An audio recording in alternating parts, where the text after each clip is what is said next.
This gives you an idea how strong the wind is as we start this game here. And Jim Schwartz, the head coach of the Lions, and the 2 losing streaks broken against the Packers. The victory ending 19 straight losses in the division, and last week ending 26 defeats in a row on the road by beating Tampa Bay and hurting their playoff chances, and looking for their first back-to-back road victory since '04. And it was also the last time they won 3 in a row. Tony Sperano's team coming in, the Dolphins 4-0 all-time at home against the Lions, but a really strange story. Only 1 win at home this year, that against the Tennessee Titans in mid-November, 29-17. One of the best return men in the league, Stephon Logan, is back deep for the Lions. The Dolphins won the toss and they deferred. They'll get the ball in the second half, and Dan Carpenter gets the game underway. And a deep kick out of the end zone. And the Lions will begin at the 20-yard line. So Shaun Hill, who is making his first start since injuring the finger on Thanksgiving Day, coming out. All of the Lion quarterbacks have had injury problems. Maurice Morris coming off a big 100-yard game. Calvin Johnson, as Charles mentioned, as well, coming up big. And Corey Hilliard again starts at right tackle for the Lions. End around to Burleson.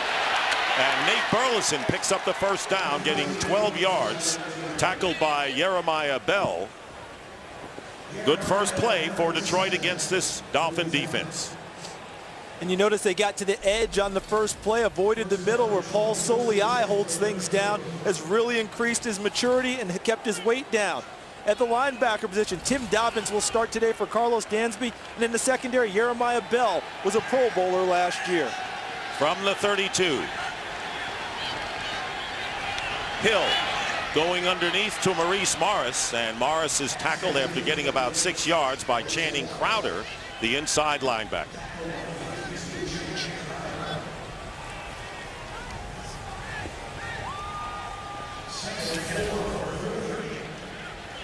Shaun Hill, 2 games under 500 in his career as a starter, has 13 touchdowns, 11 interceptions.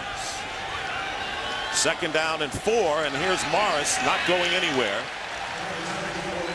As the Dolphins, who, as we showed you with the outs out, outstanding against the run. And right now, let's send it out to the third member of our team. Welcome, Laura Oakman. Thanks, Dick. I talked to Shaun Hill during warm-ups. He said his swelling in his finger went down considerably. He's wearing a smaller splint, which is more comfortable. But he spent the last 2 weeks teaching himself how to throw without using pressure in his finger. He said it still affects his grip to his follow-through, especially for a guy who has so many throwing angles. The key today, move his hand up on the ball and stay over the top. All right, Laura, third down and 3. Good protection, and the pass thrown behind Calvin Johnson. Vontae Davis was defending on the play. Not a good throw in the attempt that time by Hill. And Laura just talked about how he has to move the ball around in his hand to try and keep the pressure off of his finger. I wonder if on quick throws out of shotgun, that if that's not going to affect him at times, because the ball gets to his hands quickly, Dick, but the ball has to be out of his hand quick. Maybe moving the ball around in his hand is going to be difficult for him to do.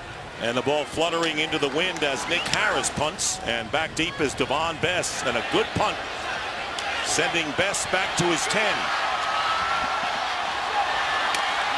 And he is clobbered, loses the ball, a fumble, and the Lions recover. And coming out of the pack is Landon Johnson. What about the hit by Ashley Palmer on special teams? The Best makes the return, and right there, Palmer, textbook tackle, knocks the ball free. Landon Johnson comes up with it. The Lions, this is their 4th big play on special teams this year.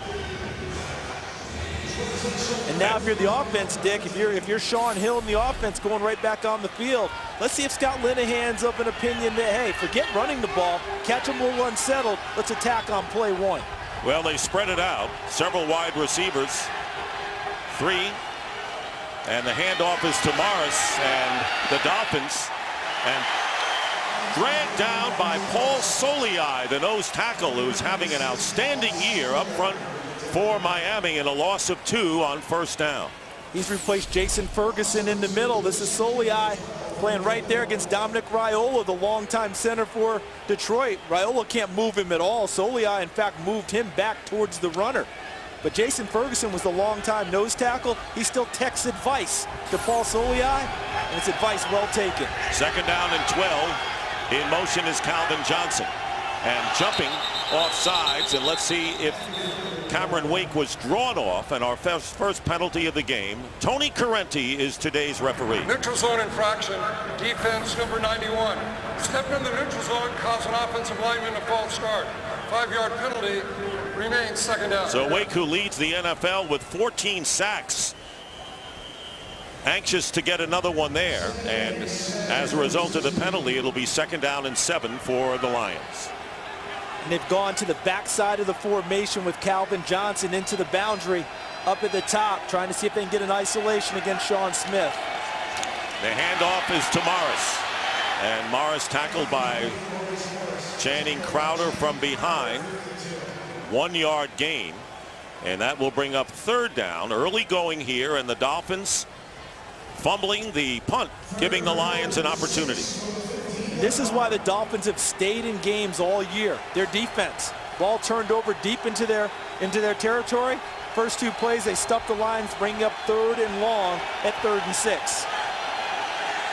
Scheffler, the second tight end, is in the slot to the left.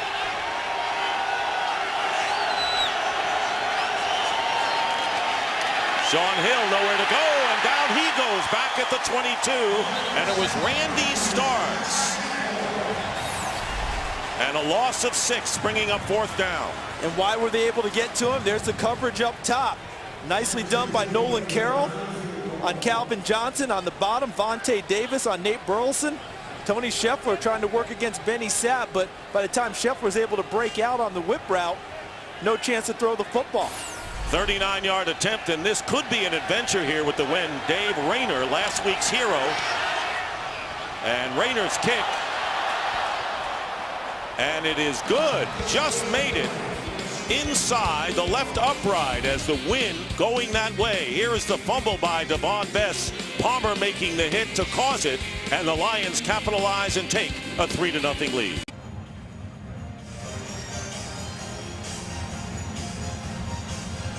.39-yard field goal, and Bess fumbling. Palmer making it happen, and a 3-0 lead. But the Miami defense, as Charles mentioned, that's been the key to their team this year, and they held the Lions out of the end zone as the wind blows the ball off of the tee. And there is a unusual scoring drive, 4 plays for -2 yards, and Rayner's 39-yarder. Rayner, of course, kicking the tying field goal with no time left against Tampa Bay last week, and then the game-winning field goal in overtime. Replacing Jason Hanson, their perennial kicker at Detroit, one of the better ones in the league. Rayner doing a nice job in recent weeks. Rookie Nolan Carroll back deep, and he's standing on his 10-yard line. And this kick is going to be short. Carroll coming up and makes the catch at the 24, and a head of steam brings it out to the 35, where John Wending makes the tackle, an 11-yard return. And so the Miami Dolphins with Chad Henne, and of course want to see how he manages the team. Running game hasn't been up to snuff this year. Brandon Marshall and Devon Bess have had big years. Up front, Richie Incognito makes his first start at center, although he's played there, and Pat McQuiston at left guard as they have to shuffle that offensive line. And Henne, 0-5 as a starter at home, actually has lost his last 7 straight games here. First down, Henne to throw, and he completes it to Brandon Marshall. And Marshall goes down, picks up 9 yards on first down. And Dick, Miami shuffled their offensive front in answer to this defensive line of the Detroit Lions. Corey Williams and Ndamukong Suh dominant inside. DeAndre Levy controls everything from the middle. And then back deep, Amari Spivey playing as a rookie, and C.C. Brown in the game, replacing Louis Delmas out due to injuries. 2nd and 1, and going to the air here, and the pass out of bounds, and it was intended for Marshall and Nathan Vasher on the coverage. It'll be 3rd and 1. How about Miami coming out and going no huddle right away, trying to change tempo up and trying to get things going. You don't have to duck if you're watching this, coming right into your living room. You got help there. My man caught it right on the sideline. Might want to sign him up and get a tryout. Well, they only have one game left, so they better make that tryout early in the week. 3rd and 1, Lusaka Polite rushes for the first down, the fullback. And he picks up 4 yards on the play and a first down to the Dolphin 48. He's money, isn't he? When you go 3rd and 1 or less with Lusaka Polite this season, he's now 11 out of 12 on 3rd and short. 3rd and 1 or less. Last season, 16 of 16 on 3rd or 4th down and short. So when you see him in that set, you got to think Polite's coming at you. And Patrick Cobbs has come into the game. It'll be a first down. And there is Henney to Bess. Devon Bess running after the catch. And he's short of a first down by a yard into Lion territory for a game break. Kurt Menefee for the first time today. It is simple. If the 49ers lose today, they're eliminated. If the Rams win out, they're division champs. And the Rams are off to the right start. 7-0 on the 1-yard touchdown run by Steven Jackson after a pass interference set it all up. Dick Charles Laura. Within a yard of the line of scrimmage, which is legal. 2nd down. No penalty. They picked it up. And that's all you really have to know. Jim Schwartz, who's come on strong after the early struggles for the Lions, and they have been struggling for many years. Looks like they may be turning it around. 2nd down and 2. Henney. And the pass caught by Ronnie Brown, and he'll get the first down as he gets past Landon Johnson. So the Dolphins moving the ball, trailing 3-0, have a first down at the Lion 40. Dick, I believe the Dolphins have come out to start this game going no huddle for a couple of reasons. Number one, they shuffled their offensive line, as you detailed at the start, in answer to the defensive front of the Lions. The second thing with this no huddle, notice there's a lot of passes, screens, pass rushing. They're trying to tire out the defensive front. Ronnie Brown and Cliff Avril comes up to meet him. And a gain of 2. See, with all these wide plays, screens, passes, where you've got that defensive front rushing the passer play after play with no real break in between, what they're hoping to do is to slow them down, blunt their aggressiveness a little bit by fatigue, and then maybe they'll have some success later in the game. 2nd down and 8. Here's Henney again with time, and the pass incomplete, and very nearly running down the field was Chris Houston. Patrick Cobbs out of the backfield was the intended receiver.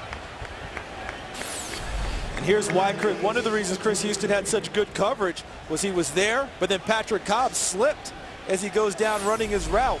So that play was left out there. The ball was hanging out there for Chris Houston, unable to pull it in. Well, never has an NFL team won 5 more games on the road than at home, and that's been the story for the 7-7 Dolphins. And on 3rd and 8, both Ronnie Brown and Ricky Williams are in the backfield flanking Chad Henney. Pass is caught by Ronnie Brown, and Brown is tackled shy of the first down at the 31. And so it'll be 4th down, and Tony Sperano with the decision to make. Yeah, I don't think with a team that's not going to the playoffs, it's much of a decision to make. You're right. I think you've got to go out and try and get it right now and get this crowd involved in your ball club. Tony Sperano winning the AFC East with an 11-5 record the first 2 years. Just about 500, so they're going to go for it now on 4th and 1. And the handoff is to Lusaka Polite, and he'll have the first down as he gets to the 29 of Detroit, picking up 2 yards. So Polite picking up 2 first downs on this drive as the Lions defending against the run, which they seem to know was coming. And you notice they went towards the left side as Jake Long at left tackle. Inside at guard is McQuiston, number 79. And of course, moving into the middle now is Richie Incognito, number 68. And Sperano, twice now in short yardage, has gone to his money guy, Lusaka Polite. First down for the Dolphins. Henney tripped up, and down he goes. And it was the tackle in the backfield by Damakong Suh. And for Suh, that would be his 9th sack of the year. Actually, Corey Williams was the player who made the play. It was Williams who made the sack as he got to Henney. and a loss of 4 yards. You don't hear much about Corey Williams. You hear Ndamukong Suh, and rightly so. But Corey Williams, I think, really is the heart of that defensive front, bringing the young guy along with his pressure. And the handoff is to Patrick Cobbs. And Cobbs stopped by Sammy Hill from behind after picking up 4 yards. So it'll be 3rd down and about 10 coming up for the Dolphins here as they bring in Ricky Williams again. And finally, the Lions have tilted it in terms of in favor of their defense on 3rd and long. The chains have been in favor of the Dolphins on this drive. 3rd and short, 4th and short, manageable downs. Now it's 3rd and 10. This is better for the Lions. Marshall to the top, and Marlon Moore, the rookie, with him. Marshall going in motion on 3rd and 10. And the snap goes through Henne, who has to protect it at the 44. So once again, the Dolphins looking smart, moving the ball and getting some first downs, and the offense fizzles on 3rd and long. And one of the things that you read as you prepare for a ball game was Richie Incognito a few weeks ago. Played center against Minnesota, and they asked him what was the #1 thing about moving back inside. And know what he said? Shotgun snap. That was the issue. I have to make sure that I get that to the quarterback, unable to do so on that play. So Logan goes back, and Brandon Fields will be kicking for the Dolphins. So an opportunity for Miami goes by the boards, thanks to the sack and the bad snap. Trying to keep the ball in play, but it goes into the end zone for the touchback, and the Lions will start at the 20. When we come back, first quarter, the Lions lead the Dolphins 3-0. The Dolphins had a nice drive going, and then a sack on a 1st down play, and then a bad snap on 3rd and 10 by Richie Incognito, starting at center today, normally the starting guard. On 1st down, Maurice Morris with the carry, picking up a yard. So the Dolphins ran off 12 plays, but got no points out of it. As we wind down to 5 minutes remaining in the first quarter, Maurice Morris with the big game, 100 yards last week. 2nd down and 9. And they go to Morris again, and once again the Dolphins are there. They have been very effective so far, Charles, in stopping anything the Lions have in the running department. This is going to be some chess match between Scott Linehan, the offense coordinator of the Lions, and Mike Nolan, the defensive coordinator of the Dolphins, because the Dolphins defensive front really doesn't think the Lions can run the ball. But the Lions have to run the ball at some point in order to be effective throwing it. So they can't just abandon it early and decide they're going to throw it 45 times today. Morris with 5 carries, no yards, 3rd down and 10.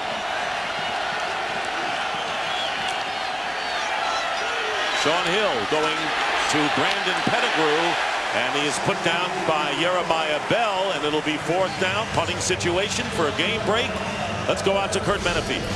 Cleveland and Baltimore, talk about trick plays. The double reverse and pass. Mohamed Massaquoi finding Brian Robisky for the touchdown. Hey, he takes tricks, but whatever works, works. Cleveland leads Baltimore 7-0 in the early going. Dick and Charles. So Terry Robisky's son involved in that play, and on 4th down, Nick Harris will be kicking. Devon Bess, and the Dolphins looking to block it. Good field position, and Bess is going to let it drop, and a flag goes down as well, back and around the line of scrimmage.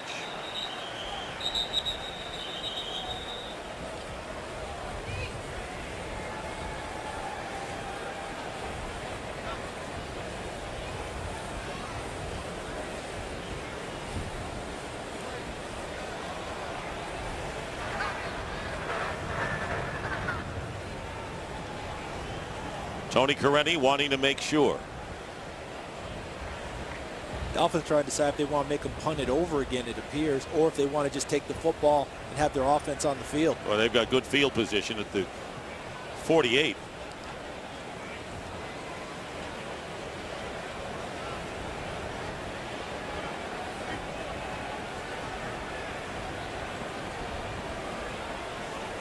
Interesting discussion going back and forth about what exactly the penalty is between the officials, which of course has got both sidelines with the special teams coaches Do I send those guys back out? Am I sending my defense out?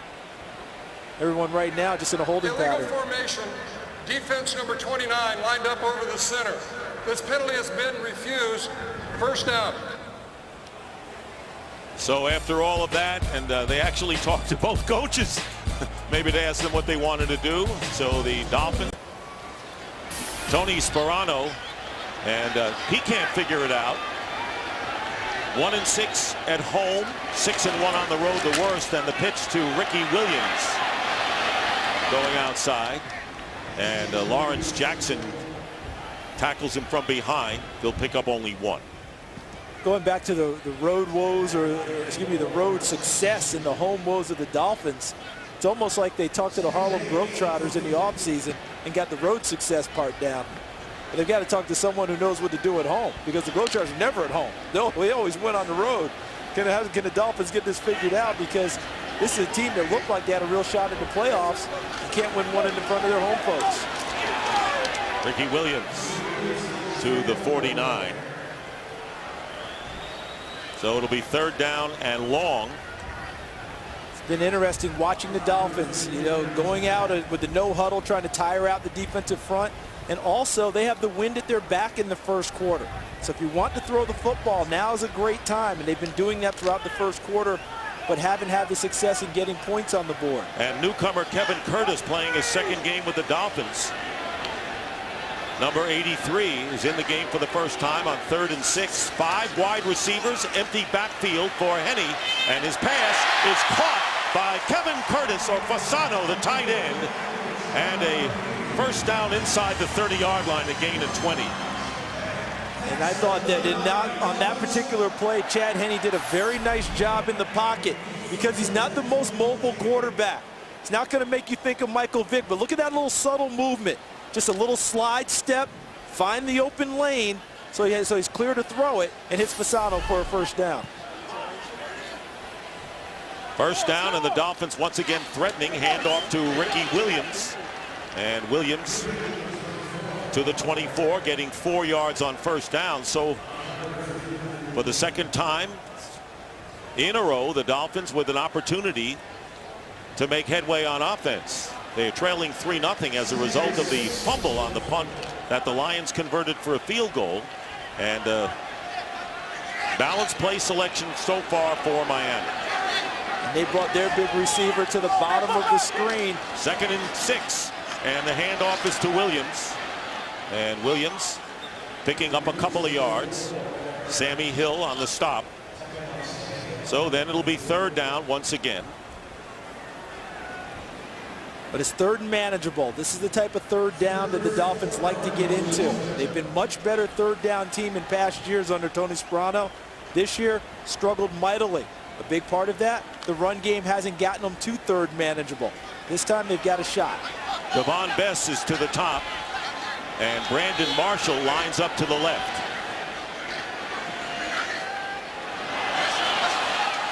Third down, Henne, and bounces the pass, intended for Cobbs. And fourth down, and the Dolphins will attempt the field goal here. Once again, their offense deteriorates when they threaten. And that didn't look like, I mean, obviously those guys didn't really figure it out, because Cobbs is still running across the field.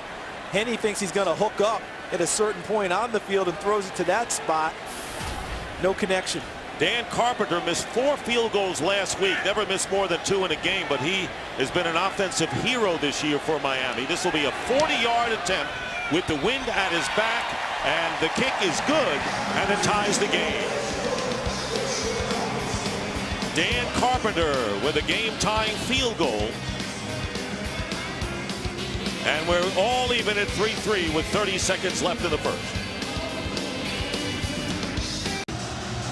Lions and Dolphins tied 3-3. Pair of field goals marking the scoring here in the first quarter. Stephon Logan, one of the leaders in the NFL in punt and kick returns, but nowhere near the top in the Pro Bowl voting as a return man. A lot of that is name recognition. Oftentimes they say about the Pro Bowl, you make it a year after you made it, you should make it, and you make it for a year longer than you should. So Stephon Logan putting the numbers up, he'll have a better chance in the future. So they have to hold on the kickoff attempt, and it sails out of the end zone and all the way out of the end zone.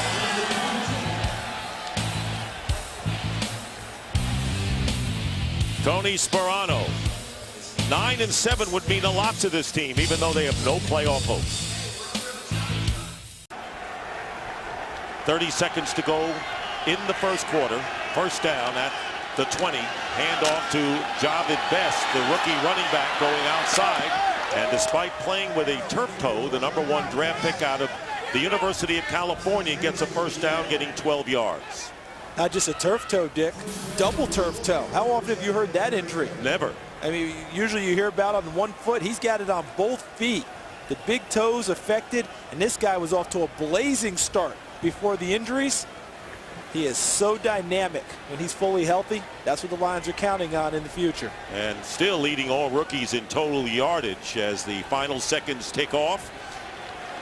Game in which the Dolphins have dominated yardage-wise, but we're all even. It's the end of the first quarter with the score: the Lions 3 and the Dolphins 3. Fox NFL Sunday will continue after these messages. Start of the second quarter. Dick Stockton, Charles Davis, and Laura Oakman. Stephon Logan play action on the fake, and here's the pass, and it's caught by Brandon Pettigrew, and the big tight end advances it into Dolphin territory to the 34-yard line. Good fake on the flip to Logan, who moved into the backfield, and a gain of 33 yards on first down. And it's no accident that when the Lions flip the field, because now they're going in the opposite direction. Now the wind is behind them, and they come right out and throw the football. Good play fake. Shaun Hill gets out of the pocket. A sneaky good athlete. A lot more athletic than you give him credit for. Out in open field for a nice throw. Both teams playing up-tempo. Javid Best tackled from behind by Koamisi, the rookie from Utah. And Kurt Menefee now with a game break. Let's send it out to Kurt. Well, they're playing up-tempo in Chicago as well. Bears up 10-0. Jets come back. Sean Green, touchdown. Makes it 10-7 early in the second quarter. Dick and Charles. And the Bears can nail down one of the top 2 seeds with a victory over the Jets. Many people thought they didn't have anything to play for since they locked up the division, but a top 2 seed is plenty to play for the Bears. Second down and 11 from the 36. Here's Hill, and this pass will be caught at the 31 by Calvin Johnson, and a gain of 6. That is his first catch of the game after a brilliant performance against the Bucs last Sunday. 10 catches, 152 yards, almost unguardable at times. The Bucs ran a variety of coverages at him, and he was able to solve all of them. But with the wind in the direction for the Lions, maybe now's a chance to take a shot. Sean Smith shadowing Calvin Johnson at the corner. Third down and 5.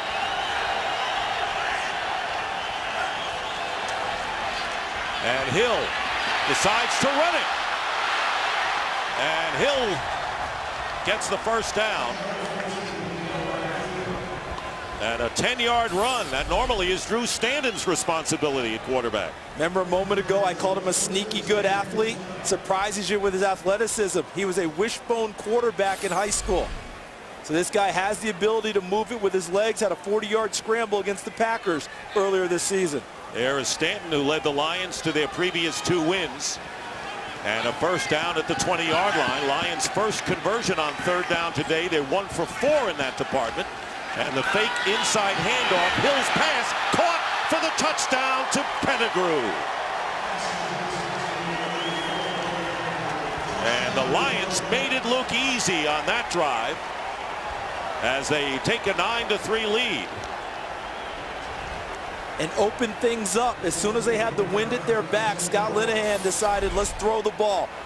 Fake inside. Easy throw to Brandon Pettigrew. Easily beating down the middle appeared to be Tim Dobbins, number 51, the linebacker. Dave Rayner on for the extra point. And now the Lions have taken a 10-3 lead. So Pettigrew coming in as the second leading receiver for the Lions.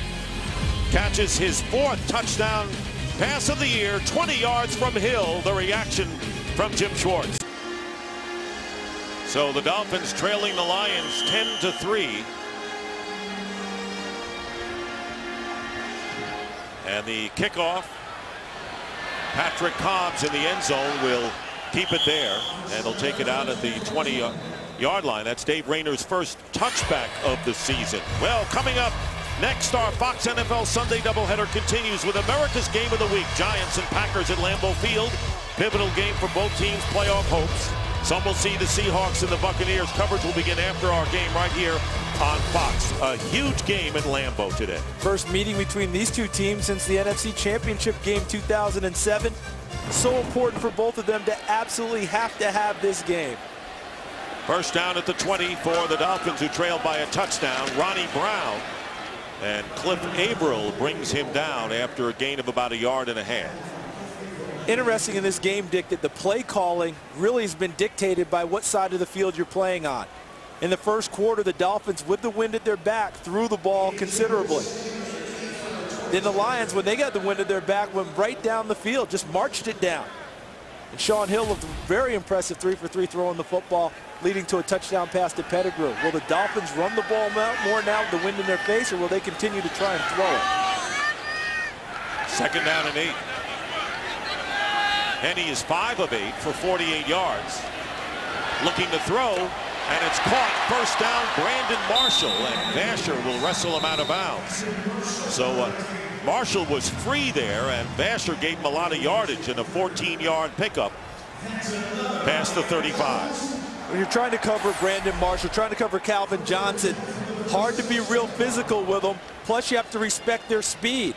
And Marshall gave him the appearance that he was going to take it upfield for a long fade route, broke it off, connected with Henne for a first down. And Marshall and Bess now have set a team record for tandem receptions in the long, rich history. First down, here's Henne's pass, and it's caught by Devon Bess, who goes out of bounds, gets about 5 yards on the play. The value of having a big arm. That's what you heard about Chad Henne coming out of college. Played in cold weather, grew up in it in Pennsylvania, able to throw, even with the wind in his face now. Dan Henning, the offense coordinator, counting on his arm to cut through that wind and get the ball to the receivers. And these last 2 games important for Tony Sperano to see what they have in Henne. Even though they're out of the playoffs. Here's Ronnie Brown cutting outside. Ronnie Brown with a big run into Lion territory to the 45-yard line. C.C. Brown, the free safety, tackles him after a gain of 15 yards. Running has not been a Dolphin asset this year. But a nice job by Ronnie Brown, realizing the hole was jammed, cutting to the outside, and then finishing the run downfield against C.C. Brown for a few additional yards. First down at the 44 of Detroit. Here is Brown again.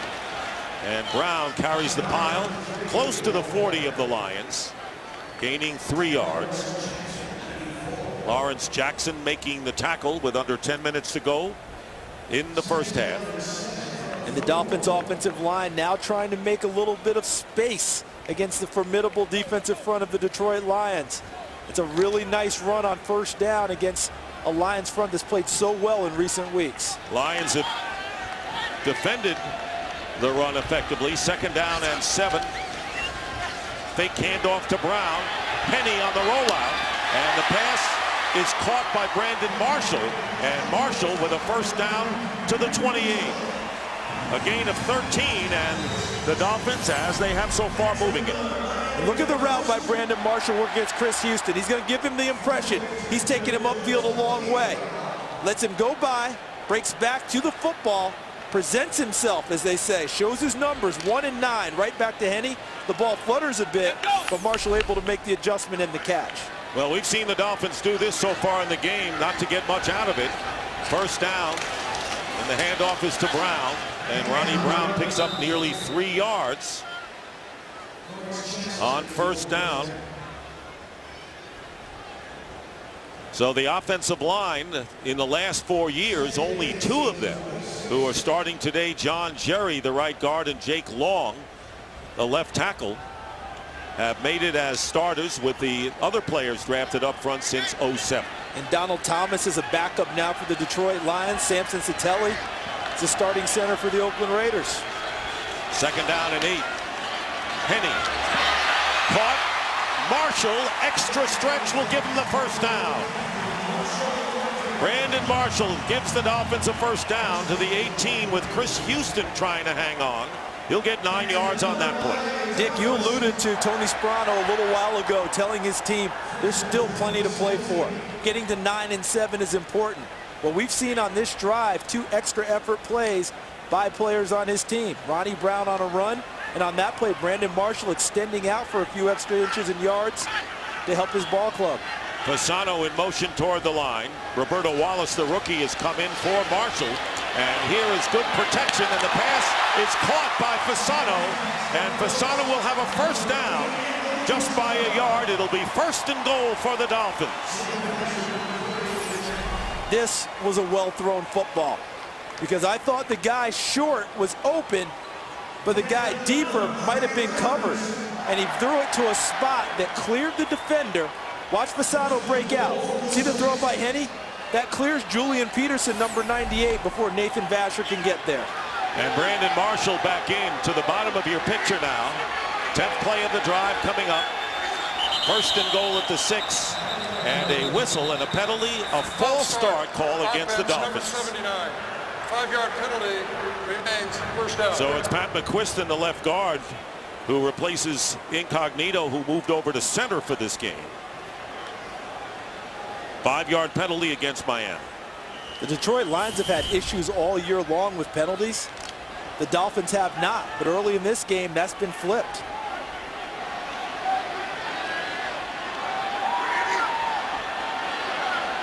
First and goal. Now at the 11, here is Ricky Williams.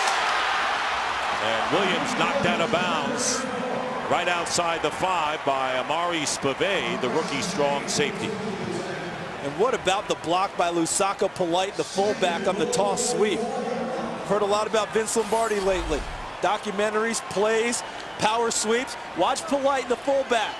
Look at him leading. Just takes out Nathan Vasher, who's trying to set the corner, and opens things up for Ricky Williams for a big bruising run. 2nd down and goal at the 4. Inside to Polite, touchdown Dolphins.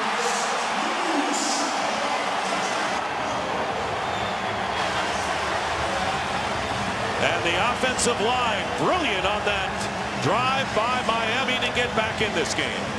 You know, all week long, this offensive line of the Dolphins has been challenged. You're going up against a tough defensive front. They don't think you can run the football.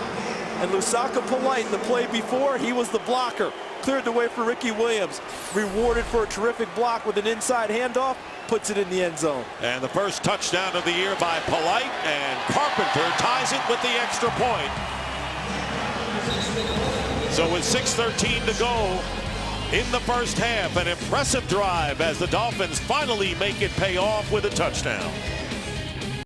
An impressive 80-yard drive. Chad Henne was perfect, and Lusaka Polite, not only his first rushing touchdown of the year, the first of his career, has 1 TD catch to his credit. And so the Dolphin fans awaken here in a 10-10 game. On the last 2 touchdown drives, Dick, both quarterbacks have been perfect throwing the football. Sean Hill for Detroit and Chad Henne for Miami. And they're going to have Vontae Davis hold here as Carpenter kicks off. Stephon Logan, who is from Miami, played at Jackson High School here, receives the kick from the 9. Logan, and the former Steeler, is brought back, and a flag goes down at the 25. So we'll sort out the penalty. And good coverage on the play by Nolan Carroll and Jonathan Amaya. During the return of the kick, holding, receiving team number 25. 10-yard penalty, first down. And that's Randy Phillips, who was just activated when Matthew Stafford went on injured reserve this week. We'll be back. Lions with their worst starting field position of the game. The 13, handoff to Best. Nowhere to go, and he is put down. by Tim Dobbins, starting in place of the injured Carlos Dansby, and a loss of 1. And the Lions, last drive, 80 yards. And as you mentioned, Sean Hill was perfect, 3 for 3 and 59 yards, but 53 of them coming to the tight end, Brandon Pettigrew, including the touchdown. With so much attention paid to Calvin Johnson, all coverages will kick towards him. Other people have to come up and make plays for the Lions. Brandon Pettigrew did on that drive. Second down and 11.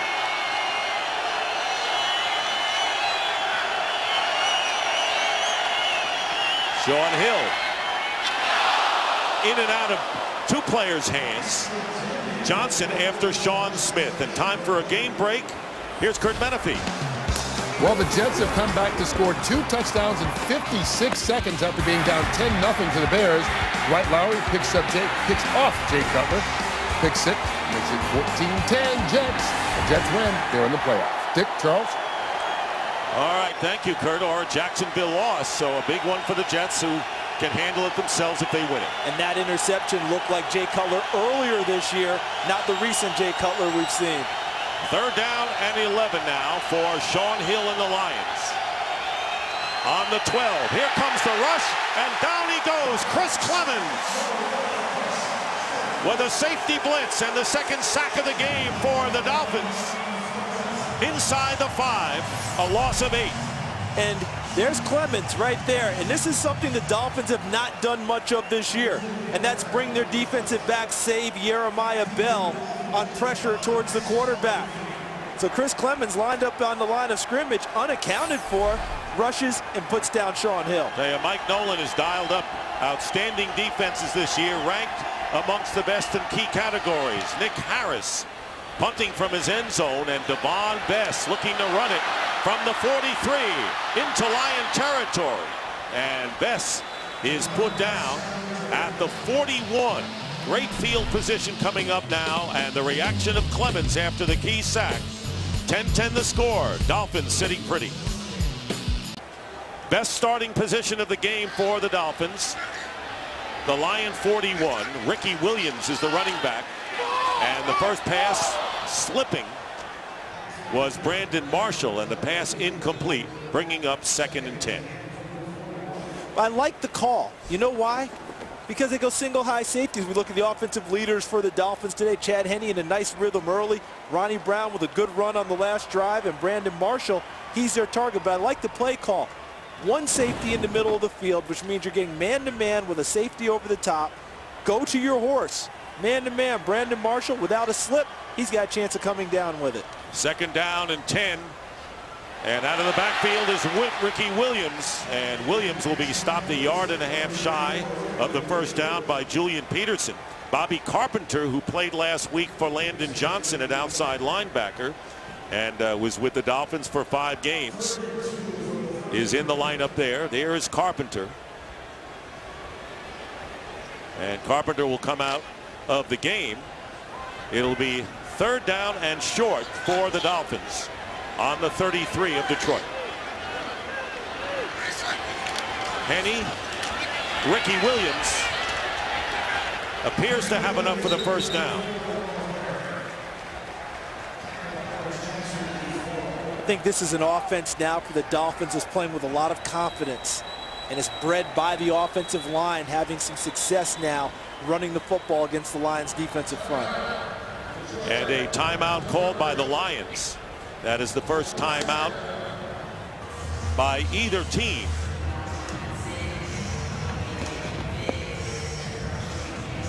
And you know, it's interesting in this game, Charles, that the wind is a big factor in what the teams do strategy-wise. Yeah, I think that in the way the wind is going in the first quarter, the Lions were facing the wind.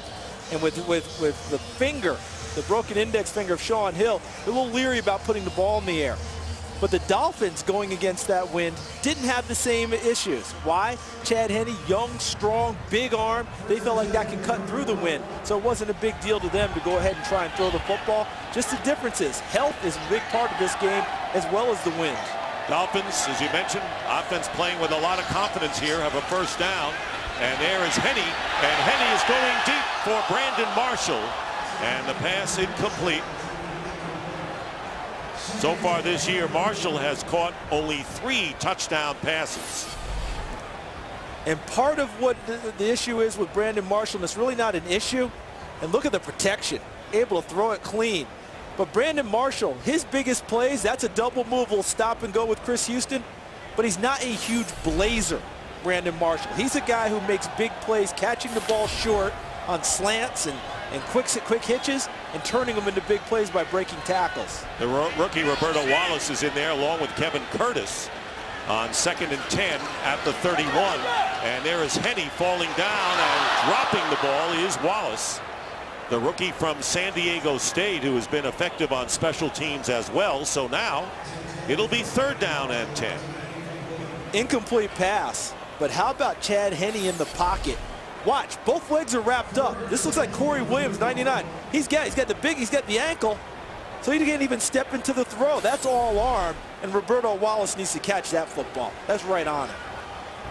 Right now, you can't say for sure they're in field goal range the way the wind has been going. They are on the 31 now. It would be a 47-yard attempt, or 48. 3rd down and 10. Marshall back in there, and Henne going to Bess underneath.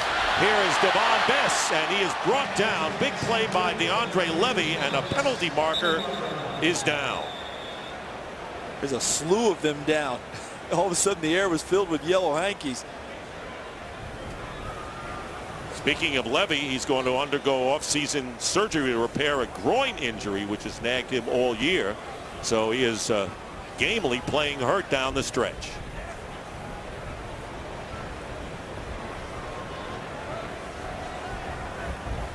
There are 2 fouls, both against Miami. Holding, offense number 19. This penalty is declined. Holding, offense number 79. This penalty is accepted, 10 yards. Repeat, 3rd down. So another penalty on McQuiston, and that again speaks to the shuffling that Tony Sperano has had to do with that offensive line. McQuiston has had to play 3 different positions already this year in the interior, so he's always moving around trying, okay, am I at the left guard, am I at the right guard? It's not as easy as it sounds. Henne has completed 11 of 17 for 108 yards. Heavy run formation. Hard to believe they're going to run it here, though. 3rd and 8, they're not. And Henne going underneath to Lasaka Polite, and he is tackled 12 yards shy of the 1st down by Nathan Vasher. So now what do you do here? There's going to be a timeout called, and that by the Lions. It'll be their 2nd with just under 3 minutes remaining in the 1st half. It'll be 4th down and about 12. While we have a moment, want to remind you that on January 7th, LSU cornerback Patrick Peterson, Texas A&M's defensive sensation Von Miller, consensus All-Americans each lead their respective teams into sold-out Cowboys Stadium for the 75th AT&T Cotton Bowl Classic. Primetime coverage next Friday begins at 8 p.m. Eastern, 5 p.m. Pacific on Fox. And my partner Charles Davis will be there as part of that crew. 4th down and 12. And now the Dolphins will call a timeout there first. Notice they were lining up on offense on 4th down and 12. You had mentioned the havoc the wind is wreaking out there. Not likely to kick the field goal. Wanted to go ahead and line up on offense.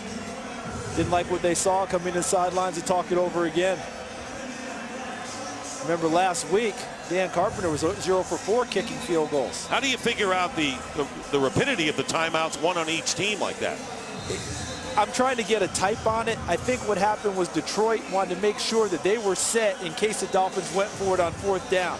So they took a timeout. Then the Dolphins came out with the idea of running something on offense. It didn't quite feel right. Maybe they didn't have the personnel in that they wanted. They take the timeout. Now they're going to go ahead and punt the football away. So they're going to kick it away. As you mentioned, Brandon Fields comes on here.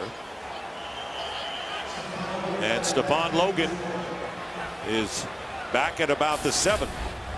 And he needs to communicate well with his guys, because if this ball goes up in the air and knuckles around, make sure it doesn't hit a Detroit Lion and turn into a play for Miami. And the ball will be into the end zone, and it's hit out. And if no Dolphin had his foot in the end zone. It's a great save by Roberto Wallace, and we've talked about how outstanding his special teams play has been for the rookie, and he saves it at about the 2-yard line. Stephon Logan did the right thing. You let the ball go when it's over your head inside the 10-yard line, but you've got to hold up the guys going downfield. I get the sense that they got a pretty easy release downfield in order to be there and make that save. Well done by Roberto Wallace. And he had to do a little acrobatic work to make sure his feet did not touch the line, and he stayed up. So 2:48 to go. Lions have 1 timeout left. The Dolphins 2. Maurice Morris with 2 tight ends is the setback. First down from the 2. Here's Morris. And Morris picking up 1.5 yards. Tim Dobbins is right there. And clock continues to run. Nearly 2.5 minutes remain in the half of a tie game. They're the offensive leaders. Shaun Hill is not thrown for much. Don't forget he has that broken right index finger. And not much for the Lions offense all the way around. Second and 8. Morris, and he is tackled from behind by Paul Soliai, and it'll be 3rd and long as we wind down to the 2-minute warning here in Miami, with the Dolphins and Lions all tied at 10. Well, Charles, during the 2-minute warning, got a little crowded in the end zone. The show must go on. How about the adjustment by the cheerleaders in the dance squad, changing their lines to work around the Lions huddle. 3rd down and 8. Javid Best, the running back, out to the top as a receiver. Dolphins still have 2 timeouts remaining. Shaun Hill from the end zone, incomplete. Scheffler was the intended receiver. So plenty of time, 1:55 and 2 timeouts, and the Dolphins could be looking again at good field position. And Tony Scheffler, the ball was put on him pretty well. It almost looked like he had a split focus. That he was looking for ball with one eye, defender with the other eye. Lions fortunate that ball doesn't get popped up into the air and turned into an interception. Devon Bess at his own 45, and Nick Harris will be punting from the back of his end zone.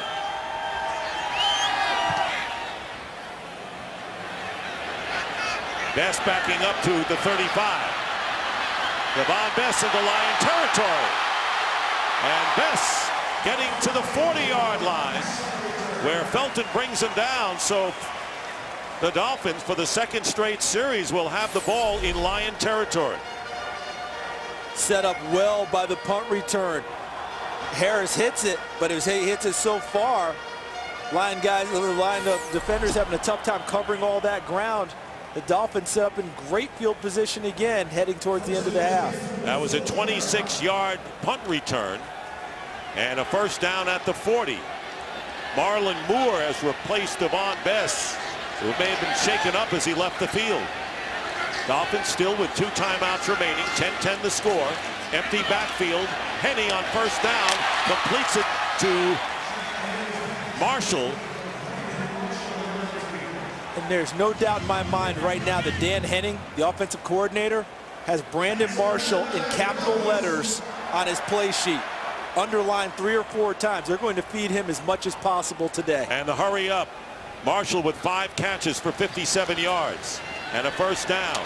And this pass caught again, this by the rookie Marlon Moore. And Moore does not get out of bounds, and the clock continues to run, and Chris Houston, the cornerback, is injured on the field for Detroit. Now they stop the clock at 1:03.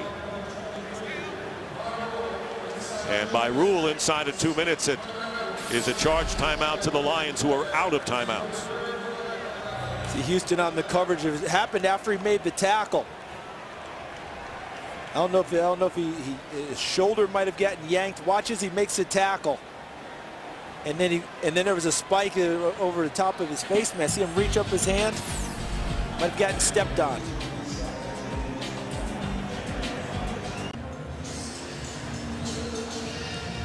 Chris Houston making the tackle on Marlon Moore, and Moore's cleat catches him in the face and neck area as he makes a tackle. He's out of the game. Ty Hill in. And Devon Bess was in and out. Second down and 5 with 1:03 to go. Still 2 timeouts for the Dolphins. Pressure picked up well. Henne being chased from behind. Takes off, gets a first down and slides outside the 10. And under a minute remaining, a 10-yard run by Chad Henne. And the Dolphins lying up in a hurry-up. Bess is back in there trying to score before intermission. A lot of late substitutions by the Lions trying to match the First personnel. down on the 14. And this pass is tipped. Bess has it. Touchdown, Miami.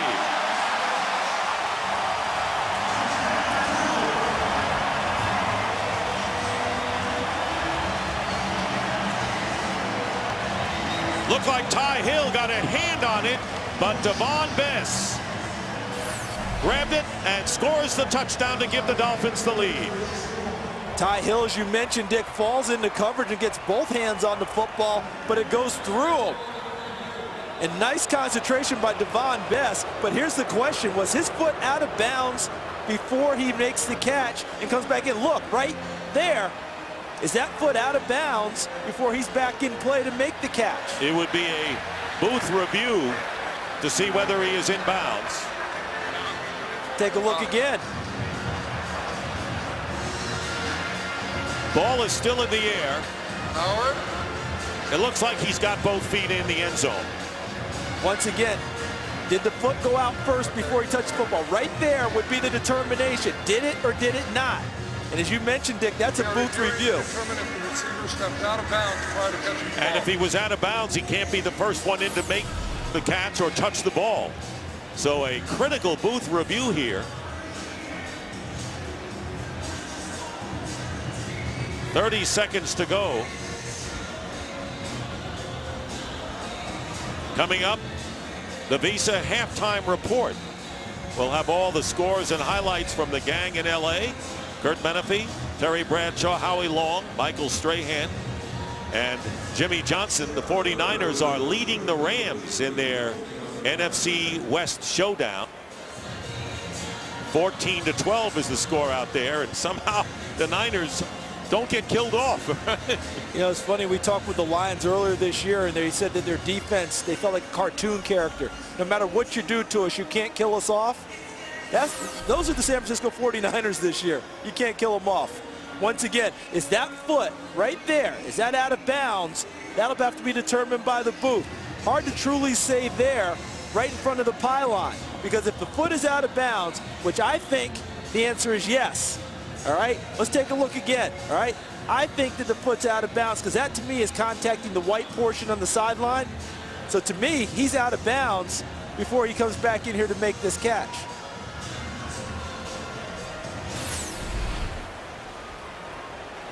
And here comes Tony Correnti. After reviewing the play, the ruling on the field will stand. Touchdown. So indisputable visual evidence may have played a role in the fact that that was not overturned, and Chad Henne and the Dolphins delighted as they take a 16-10 lead with a half a minute to go. So you nailed it, Dick. It has to be indisputable visual evidence, not just your determination, my determination. So on the sidelines, they could not truly overturn the touchdown. It was a close one. Here is Carpenter with the extra point. And the Dolphins leading now 17-10 with 30 seconds remaining. Devon Bess, who had the return on the punt. And Miami having to go only 40 yards for the touchdown. And once again, Henne, 3 for 3. He was perfect at 5-5 on the previous scoring drive. And don't think for a second he doesn't understand the stakes right now for his career and what's going on with the Dolphins. And Chad Henne in the first half giving the Dolphins plenty of confidence about them moving forward with him. You know, you played the game. I'm amazed at people saying a meaningless game. I mean, you sign a contract to play a 16-game schedule, and it doesn't say you only play until you're eliminated from the playoffs. Then it doesn't matter. These guys work all week. They come to practice. They study film. What for? To try to go out and win a football game. Herb Edwards. That's exactly right.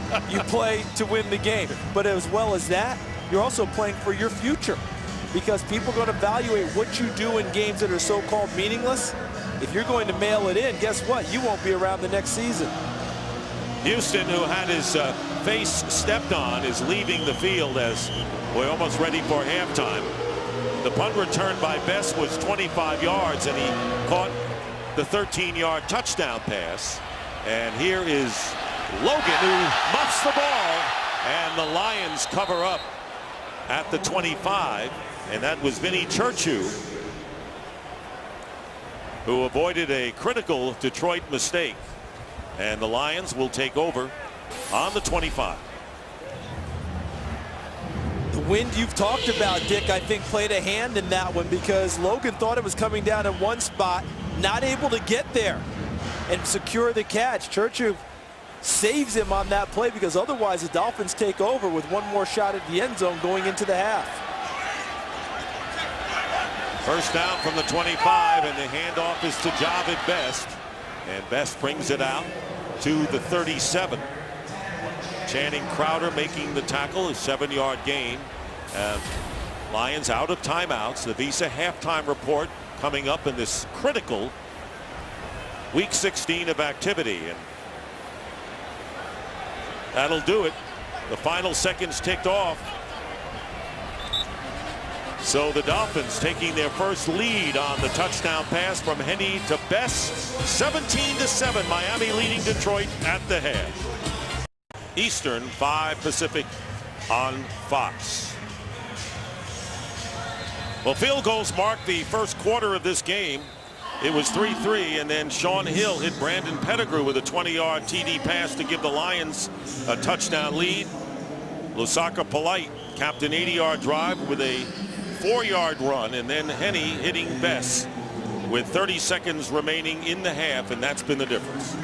And for Chad Henne in this second half, he has to show more steps towards the consistency that they desire from him at the quarterback position. I talked with someone before the game close to this Dolphins organization, and they said he seduced us and he's teased us all year long. He'll have quarters where he'll be terrific, halves where he'll be terrific, and then the wheels fall off and we don't see that the rest of the way. They need 4 quarters worth out of Chad Henne today.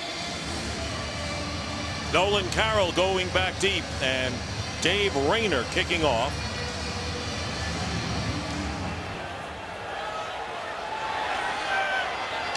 Carroll from the 11. And the rookie from Maryland is upended shy of the 30-yard line by Ashley Palmer, who forced a fumble early in the game that resulted in a field goal. He's had a nice day on special teams, not afraid to throw his body around.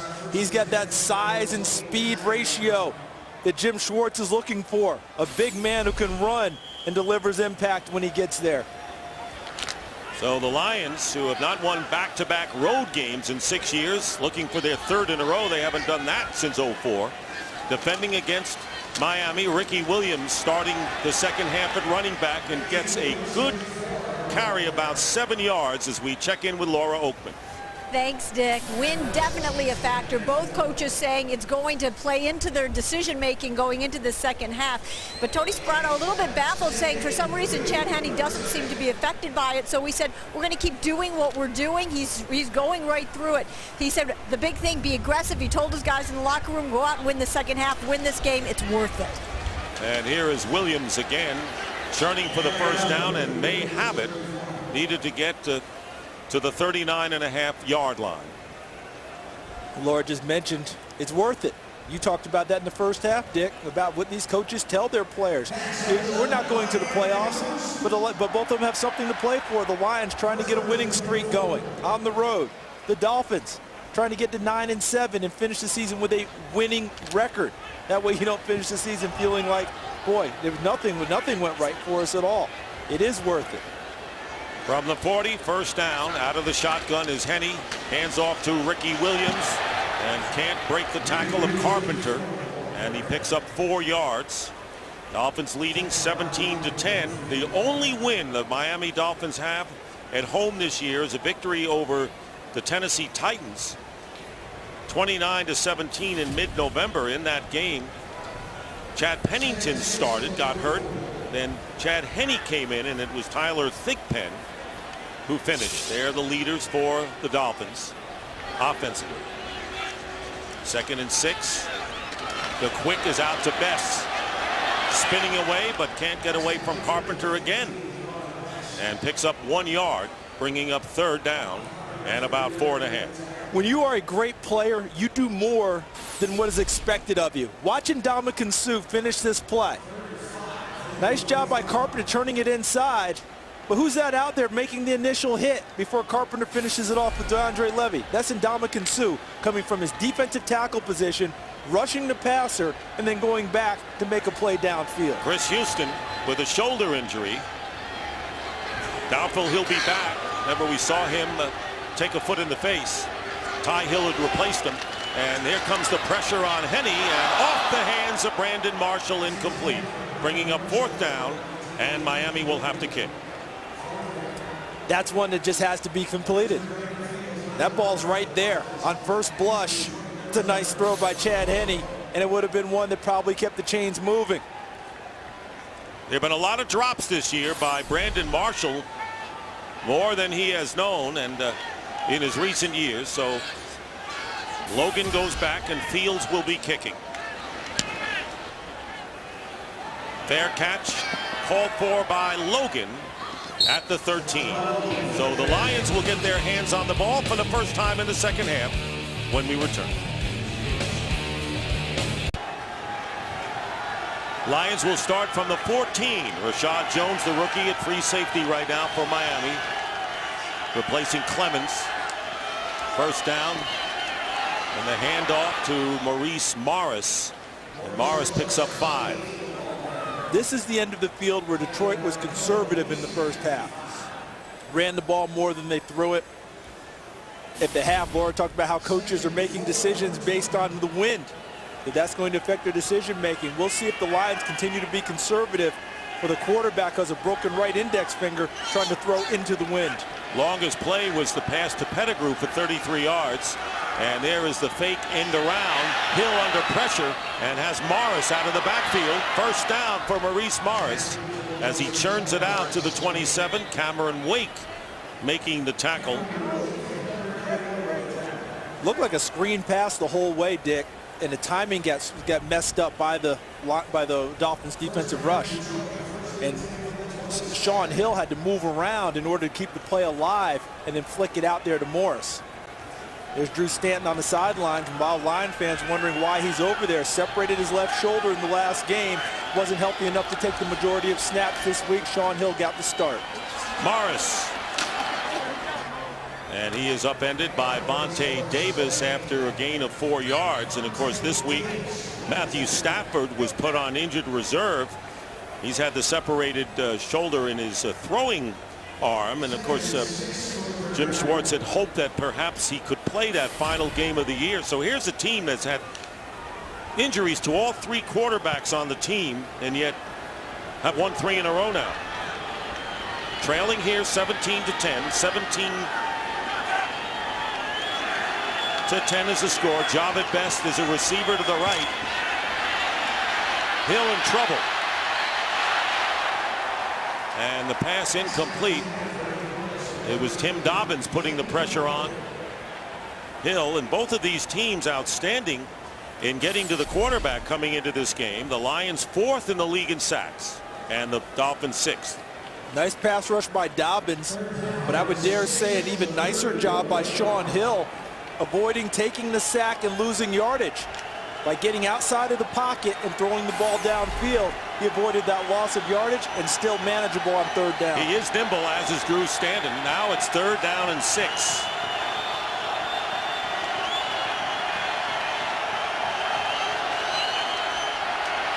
Hill. And Calvin Johnson with the catch. He made several circus catches last week, makes a good one here. And a 1st down to the 46-yard line of Detroit for 16 yards. His nickname is Megatron from the movie Transformers. Tell me he didn't look like one there. With a total turn, back to the quarterback, then around.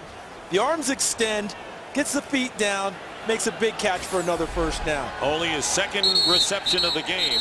And now a challenge flag has come out from Tony Sperano.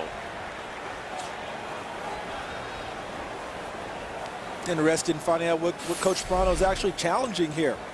Here's the catch by Johnson. Catch, foot. Miami is challenging Second the ruling foot on is the what he's field going to challenge. on a completed pass. Let's take a look again on the sideline. Catch, second foot. From that angle, he had control. Had control. And remember, we've got a rule about, and it's going to be forever known as the process, the Calvin Johnson rule. That should not come into play on this one at all. Tony Sparano challenging the ruling on the field. The ruling on the field will stand as a completed pass. Miami will be charged with their first timeout. Why would you waste a timeout on a play in which Tony Correni took seconds to make that decision? Why challenge there? I'm really not sure, because if I'm Tony Sparano and you have someone upstairs who's responsible for helping you with this about challenges, what you have to hear in your headset is, Coach, there's no doubt in my mind that he stepped out of bounds. There's no way you could say that any more than Devon Bess's was conclusive. Stephon Logan now moving to the backfield, gets the pitch from Hill, and hemmed in and brought down by Tim Dobbins. Good lateral pursuit by the Dolphins defense, and a loss of about 1.5 yards. Tim Dobbins continues to play well, whether he's filling in for Channing Crowder as he did earlier this year, or today for Carlos Dansby out with an injured toe. And you look at the Lions leaders, and nothing much to brag about, and that's a credit to Mike Nolan, the defensive coordinator to the Dolphins upstairs. Second down in the 11 on the 46. 4 receivers line up for Sean Hill, and this one is caught by Calvin Johnson, and a first down at the 43 of the Dolphins. Culver covering, and a 12-yard gain for the Lions. Calvin Johnson makes his quarterbacks statistics better than what they should be. This ball's behind him, into traffic, and he still makes the catch after the tackle by Culver. Hurry up for the Lions. They're on the 42 of Miami. Handoff to Javid Best. And Best is brought down by Tony McDaniel, who has had a fine year at the 39. So a 3-yard gain for the rookie.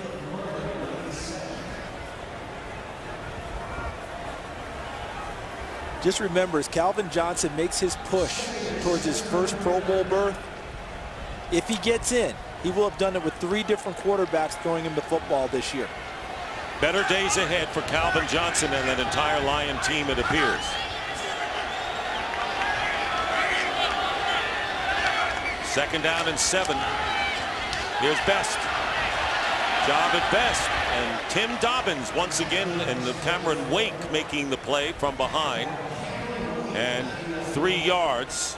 The Detroit Lions will have their 11th straight year without making the playoffs, but they've got a gem in Calvin Johnson, who is second in touchdown receptions since 2008. 6th in receiving yards, and 4th with the big plays. 3rd and 3. They haven't gone back to Pettigrew since that big drive in the first half at tight end. Should be a good spot to look for him. Here's Hill.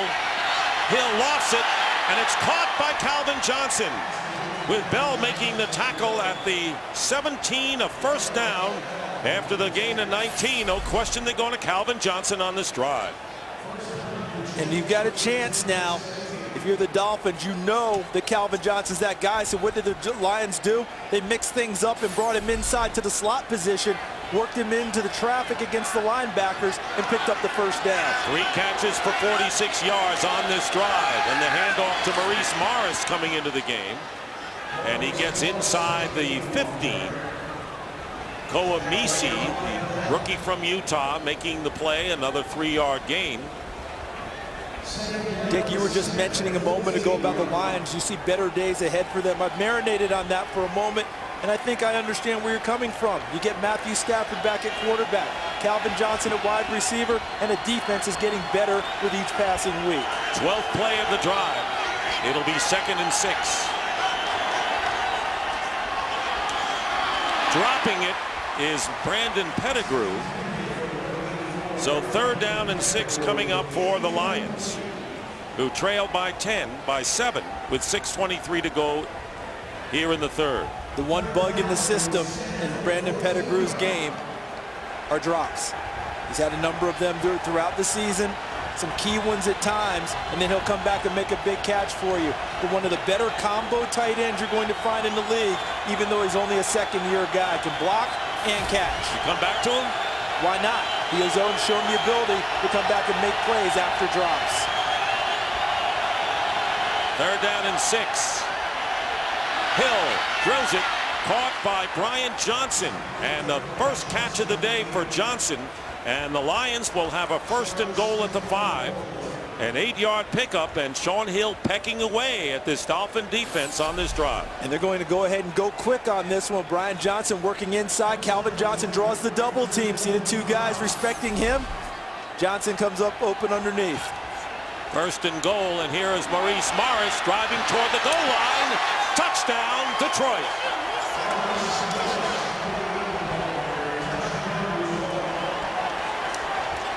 Maurice Morris with a 5-yard run. And he got a great block. Watch Jeff Backus, the tackle. He just controls Cameron Wake, number 91, on the edge. You need Wake to set the edge, unable to do so. Once he controls it right here, there's all your room. And then up top, Brian Johnson, number 80, also helped out. Here is Rayner with the extra point and ties the game in a long drive, and a flag is down right at the 5-yard line. Maurice Morris with his 4th touchdown rushing of the season after a big 100-yard game last week and a touchdown. Offside. Defense number 27 was in the neutral zone at the snap. Detroit has opted to take his 5-yard penalty on the kickoff. The extra point is good. They'll take the 5 yards on the kick as the Lions fight back to tie it up.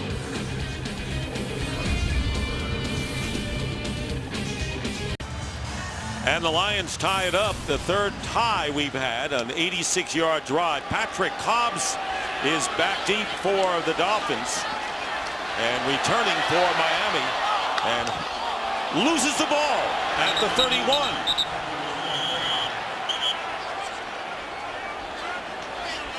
Cobbs kept going, and the ball was stripped away.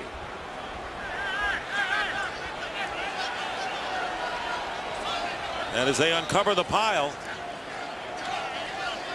no signal yet.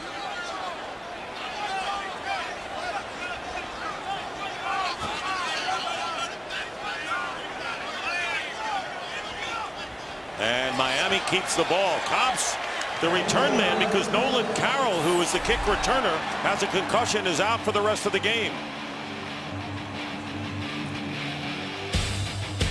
Big Miami recovery.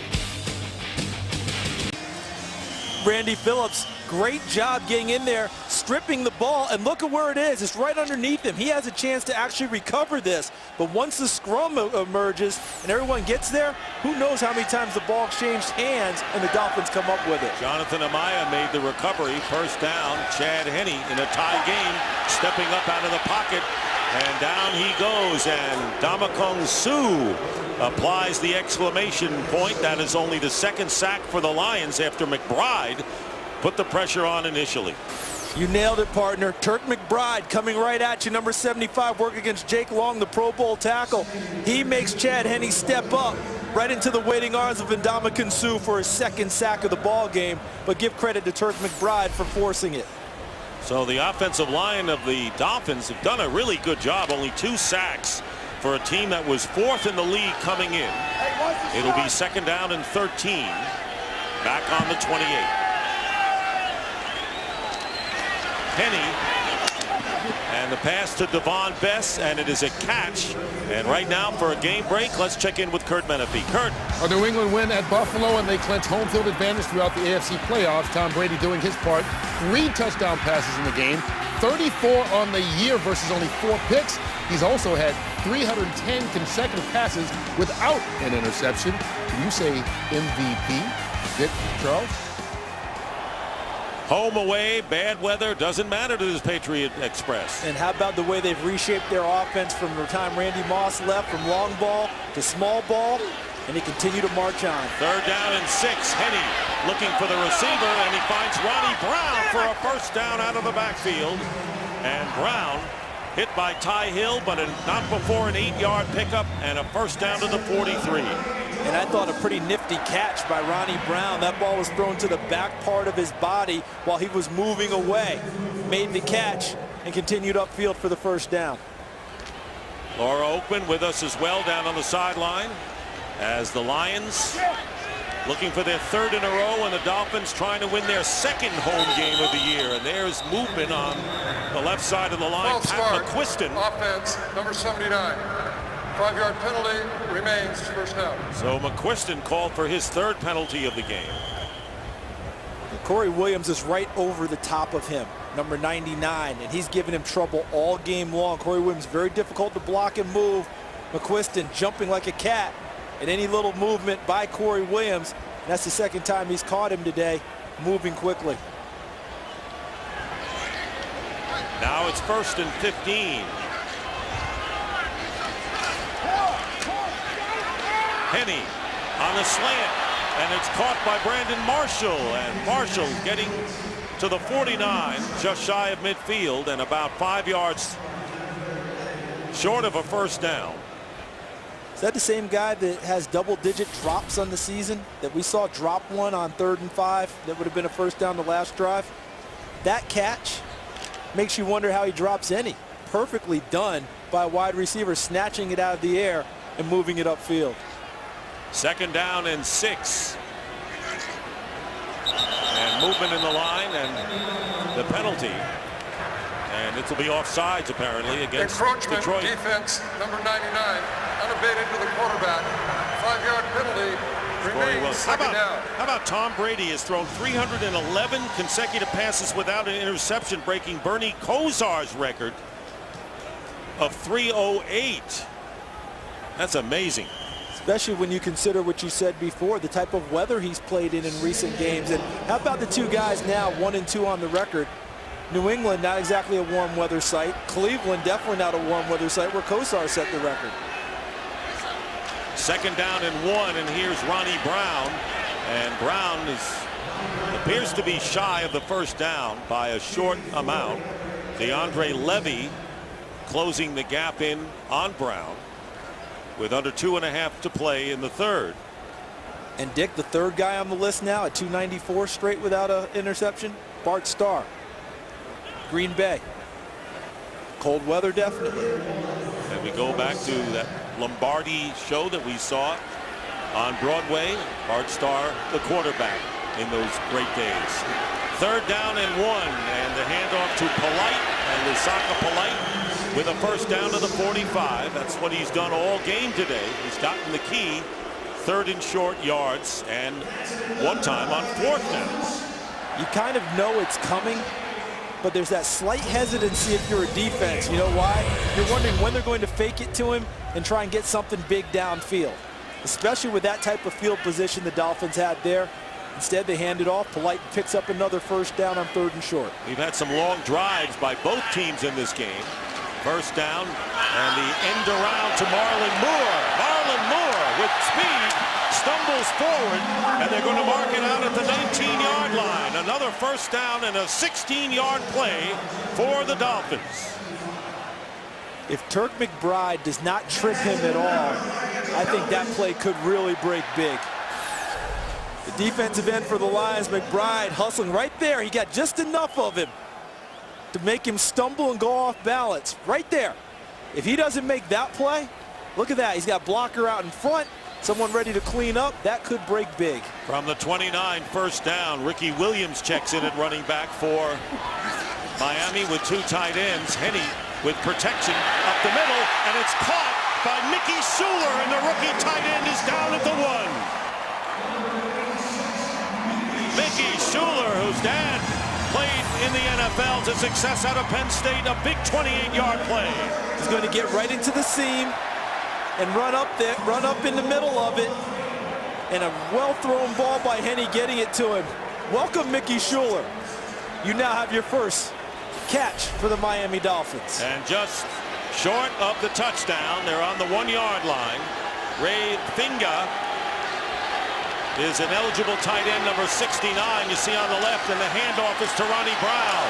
Brown, second effort to the goal line, No sign yet. And his touchdown called. Touchdown as Brown gets over. Talk about power blocking at the goal line for the Dolphins as they regain the lead. The blocking was nice, but the determined running was better. You always hear about yards after contact. Ronnie Brown met in the backfield, takes 2 hits, a 3rd hit, and extends the ball across the goal line as he goes down. Look, hit, watch him turn, ball over the goal line. And the extra point is good. Ashley Palmer provided the initial hit. Brown wouldn't go down. Henny says touchdown. It is. It's 24-17. It has been a seesaw game since the first quarter, and with 5 seconds to go in the quarter, it's 24-17. And the kickoff into the end zone, and Logan will down it there. And the Lions will start at the 20. Let's take a look at some impressive touchdown drives for the Dolphins. Over 6 minutes time of possession for the first. 1:12 when they had the ball at the Lion 40, and 5:44. And the Lions have had scoring drives of 80 and 86 yards themselves. First down at the 20. Maurice Morris is knocked back by Paul Soliai for a loss as the quarter comes to an end. It's the end of the third. The Dolphins 24 and the Lions 17. And Fox NFL Sunday will continue after a break from your local Fox station. The Dolphins leading 24-17. They have alternated wins and losses for the last 10 weeks. And after losing to Buffalo last week to knock them out of the playoffs, the Dolphins hoping that the trend continues. It'll be 2nd and 10 for the Lions on the 20. Sean Hill's pass, and it looked like it was interceptable, if there's a word, by Sean Smith. Incomplete.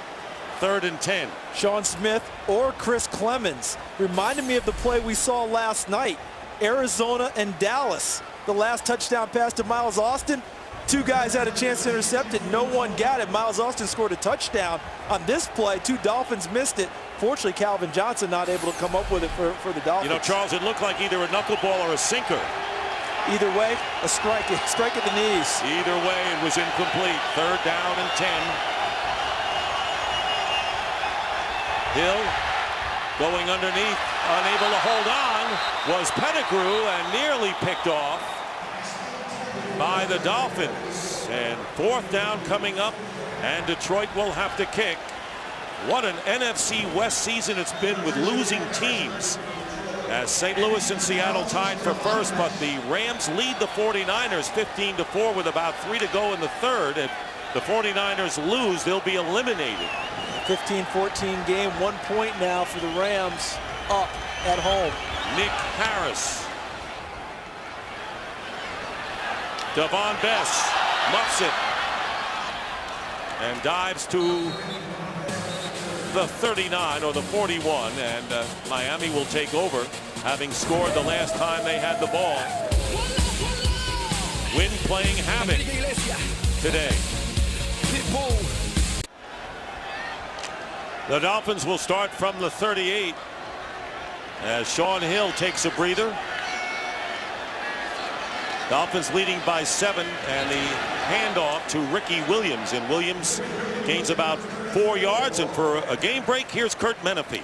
I'm sure everyone predicted this. The Jets and Bears in a shootout at Soldier Field.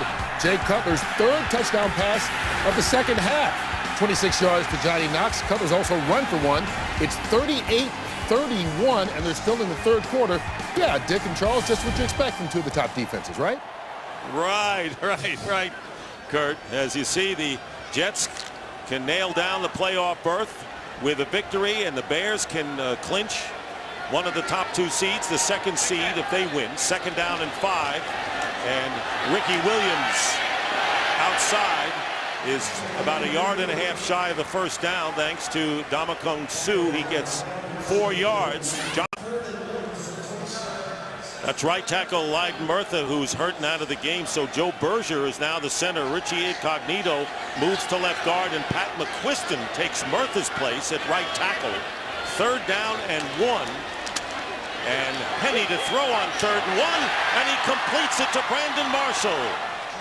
And Marshall with a first down to the 44-yard line. An 11-yard pickup, and the Dolphins continue on offense early here in the 4th, leading by 7. Brandon Marshall does such a nice job, and this is the 2nd time in my memory that he's got Nathan Vasher to feel like it's an up route, a go route, and then he just comes back for the football with about 5 yards of separation. And Mickey Schuler, who caught a 28-yard pass, is now the tight end as the handoff is to Ricky Williams. And he is tackled by Corey Williams as Anthony Fasano, shaken up, has not been in the lineup at tight end for the Dolphins, and the rookie Schuler has taken over. There's Fasano. You get the distinct feeling, Dick, that this is a monster drive for the Lions on defense. Can't afford to give up a touchdown here in a game that's been this tight all the way through.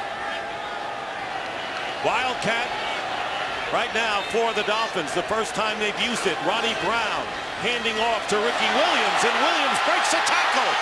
Ricky Williams inside the 20 is tackled inside the 15. And a flag is down at the end of the play. It usually bodes well for the offense at the end of the play rather than in the backfield. Backfield is usually a holding call against the offense.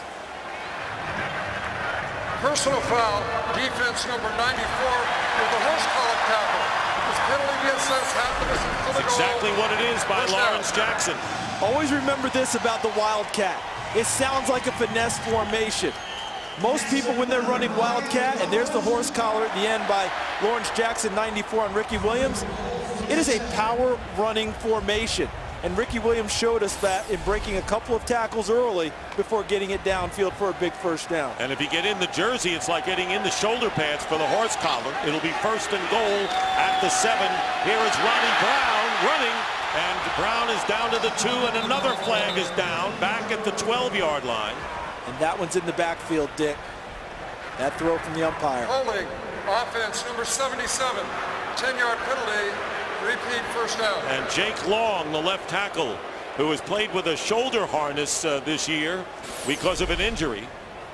There's Jake Long, 2-time Pro Bowl tackle, working against Lawrence Jackson, 94, controlling him on the line of scrimmage. That's a tough one for me. Seeing it from that angle, difficult to say that that's a hold. Especially as he's got both. Well, you see he's got grab in the jersey, but typically if you've got both hands inside and not getting them wide out on the shoulder pads, they tend to let you go on that. Definite hold there. It looked from here. 1st and goal from the 17, and Ronnie Brown is tackled from behind by Corey Williams, and he picks up 3 yards. Still early in this 4th quarter. Dick Stockton along with Charles Davis and Laura Oakman. And it'll be 2nd down and goal. The ball now at the 14. And as you mentioned moments ago, a critical offensive sequence for Miami. And I think for Chad Henne and the continued development of him as a quarterback, a big throw here will go a long way for him solidifying this position. Here's Henne, and incomplete to Lex Hilliard. And 3rd down and goal.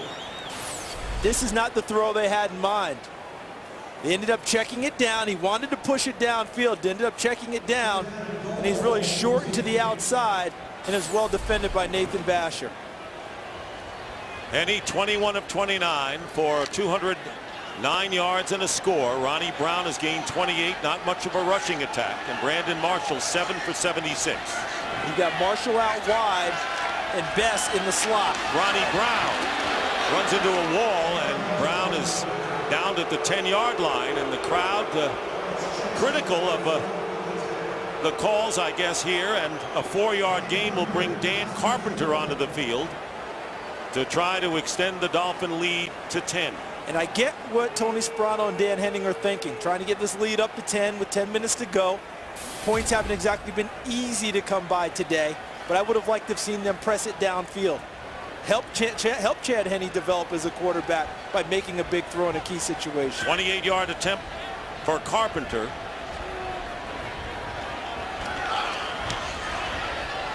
And the kick is good. A 10-point lead for the Dolphins here in the fourth. Dolphins scoring drive to get 3, and Ricky Williams, who ran 28 yards in the only Wildcat we have seen from either team today. And now Carpenter will be kicking off. Logan is back. Anthony Fasano has that knee injury. We pointed out he was on the sideline. Questionable as to his return. On the short kick is Logan. And Logan is driven back. Good tackle. Otherwise, the Lions would have had much better field position, and that was Roberto Wallace. Take a look at the NFC playoff picture now. The Eagles at 10-4. Their game with the Minnesota Vikings tonight has been postponed. They'll be playing Tuesday night. Atlanta plays New Orleans tomorrow. And you can see the importance of the Giants-Green Bay game, and the Chicago Bears winning, leading the Jets. They would nail down the second seed in the NFC if they go on to win. And in the America's game of the week next, the Giants clinch a playoff spot with a win, and the Packers need 2 wins to do the same. First down, Shaun Hill.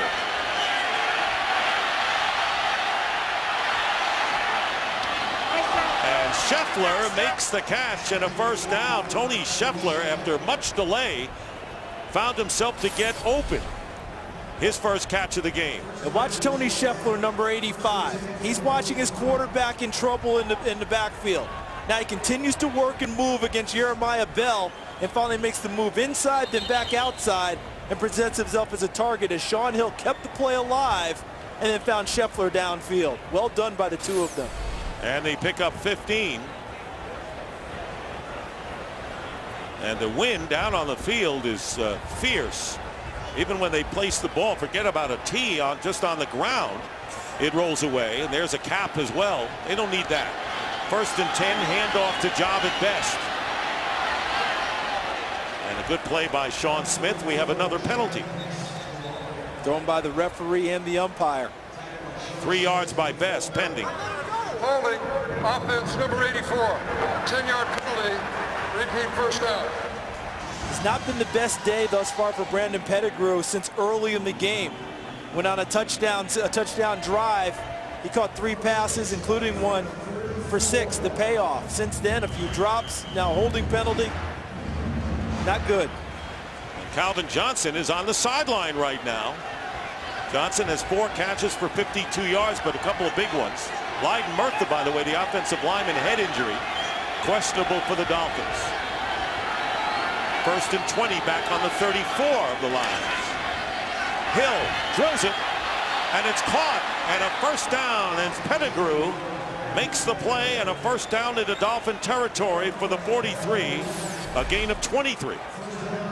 Look at Shaun Hill delivering, tight spiral, and how about Brandon Pettigrew picking himself up off the mat after the penalty, after a few drops, and coming back and creating a big play downfield.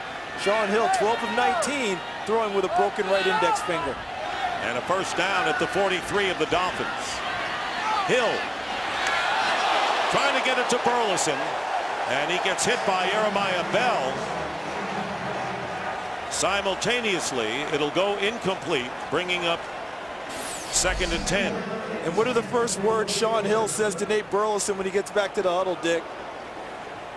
My bad. Hung him out there. I mean, he left him totally exposed on this one. And Bell plays through the receiver towards the football. Right, strikes right through the trunk of the receiver. Not the type of ball quarterback wants to throw to his wide receiver. Morris going out to the slot to the right. Empty backfield for Shaun Hill on 2nd down and 10. And the pass incomplete. Pettigrew, the intended receiver, and Channing Crowder defending and making a nice play. Right across the middle, Crowder in coverage. Got a hand on the back of Pettigrew. And that's what Pettigrew came up protesting, saying, hey, he's holding me before the ball gets there. But he was in so tight to his body, Dick, that I'm not sure the officials had a chance to actually see that. Good point there. So now 3rd down and 10. They actually have two tight ends on the field. Scheffler in the slot, Pettigrew in the backfield instead of a 3rd wide receiver. And here's Hill getting away. And incomplete. It was Tony McDaniel who nearly got the sack on Shaun Hill, who fires incomplete, and it'll be 4th down and 10. And Shaun Hill, I think, is upset with Brandon Pettigrew here. He escapes the sack. Now watch him come out the backside, throws the football, and he actually threw it up in the air to try and lead Pettigrew, and Pettigrew quit running. Look at Shaun Hill. I threw it out there for you to go get it.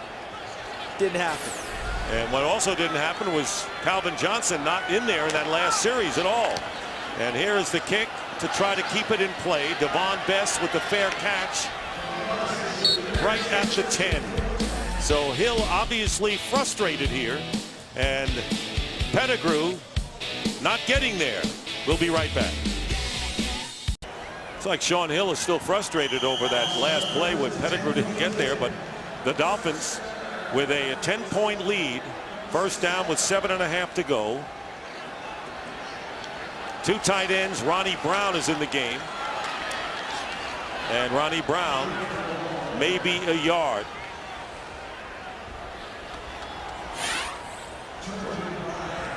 Well, this is Coach Sperano, and if you looked at him, you would never know they're 7-7 and out of the playoffs, Charles. And this team has followed him the whole way. One thing you can say about the Dolphins, while it's been a frustrating season, you never talk about this team in terms of having given up or not given max effort in their ball games. And that's what you judge the coach on, if there are any questions about him. Under 7 minutes to go in the 4th. 2nd and 9. Henny, and nearly picked off by Nathan Vasher on the pass intended for Marshall. That could have been disaster. Marshall's done a nice job working Vasher all day. This time, Vasher does a better job because he does what we call cluing into the quarterback. He's got outside leverage. That means he can see the quarterback and the receiver. And when the quarterback hits his drop step and sets to throw the football, Vasher drove on it and almost had a pick 6 for a big play for Detroit. Jumping the route there was Vasher, if only what might have been, but now it's 3rd and 9.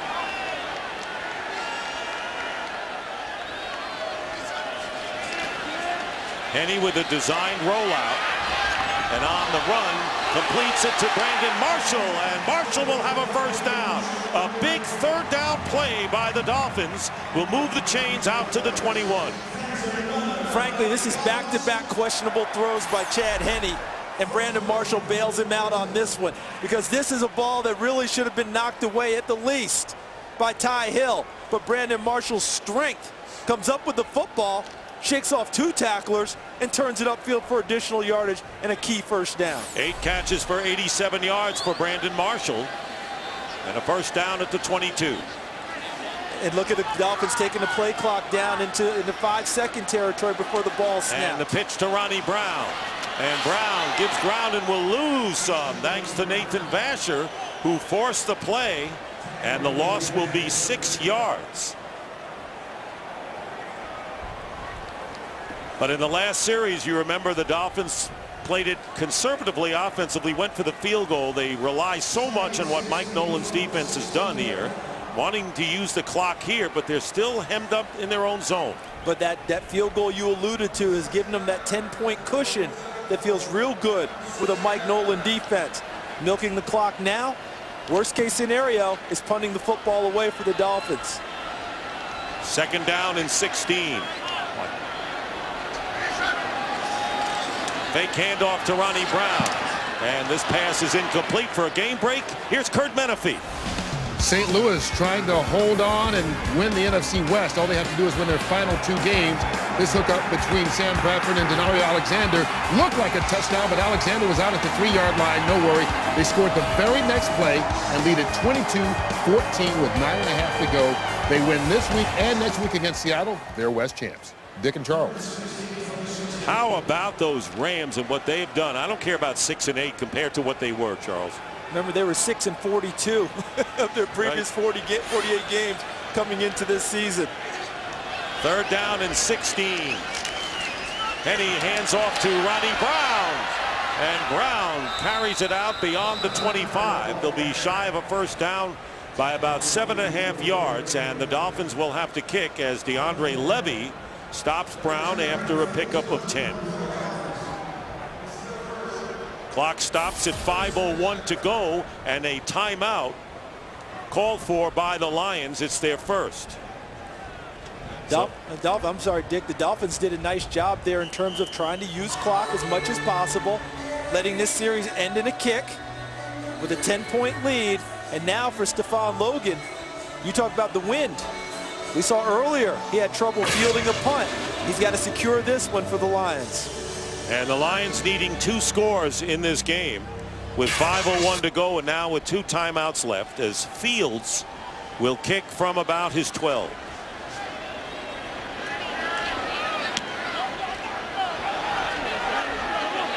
Logan backing up to his 25. Stephon Logan to his 40 into Dolphin territory, and down he goes at midfield, and that's where the Lions will take over. And let's check in with Kurt Menefee. Well, Joe Buck and Troy Aikman will take over when you guys are done with America's Game of the Week. The New York Giants, led by Eli Manning, trying to bounce back from that tough loss last week against the Eagles, facing Aaron Rodgers, who's back in the lineup for the Packers after missing a week with that concussion. It all comes your way at the conclusion of your contest there in Miami. Dick and Charles. And we're going to talk after this play of that great Packer-Giant game coming up. Calvin Johnson is in the lineup and lined up to the bottom of your picture on first down. Good field position at midfield, and this pass is caught by Javid Best out of the backfield. First down, Best with speed inside the 20-yard line. Touchdown, Lions. Javid Best turned on the burners, and the Lions have come back dramatically with 4:37 left.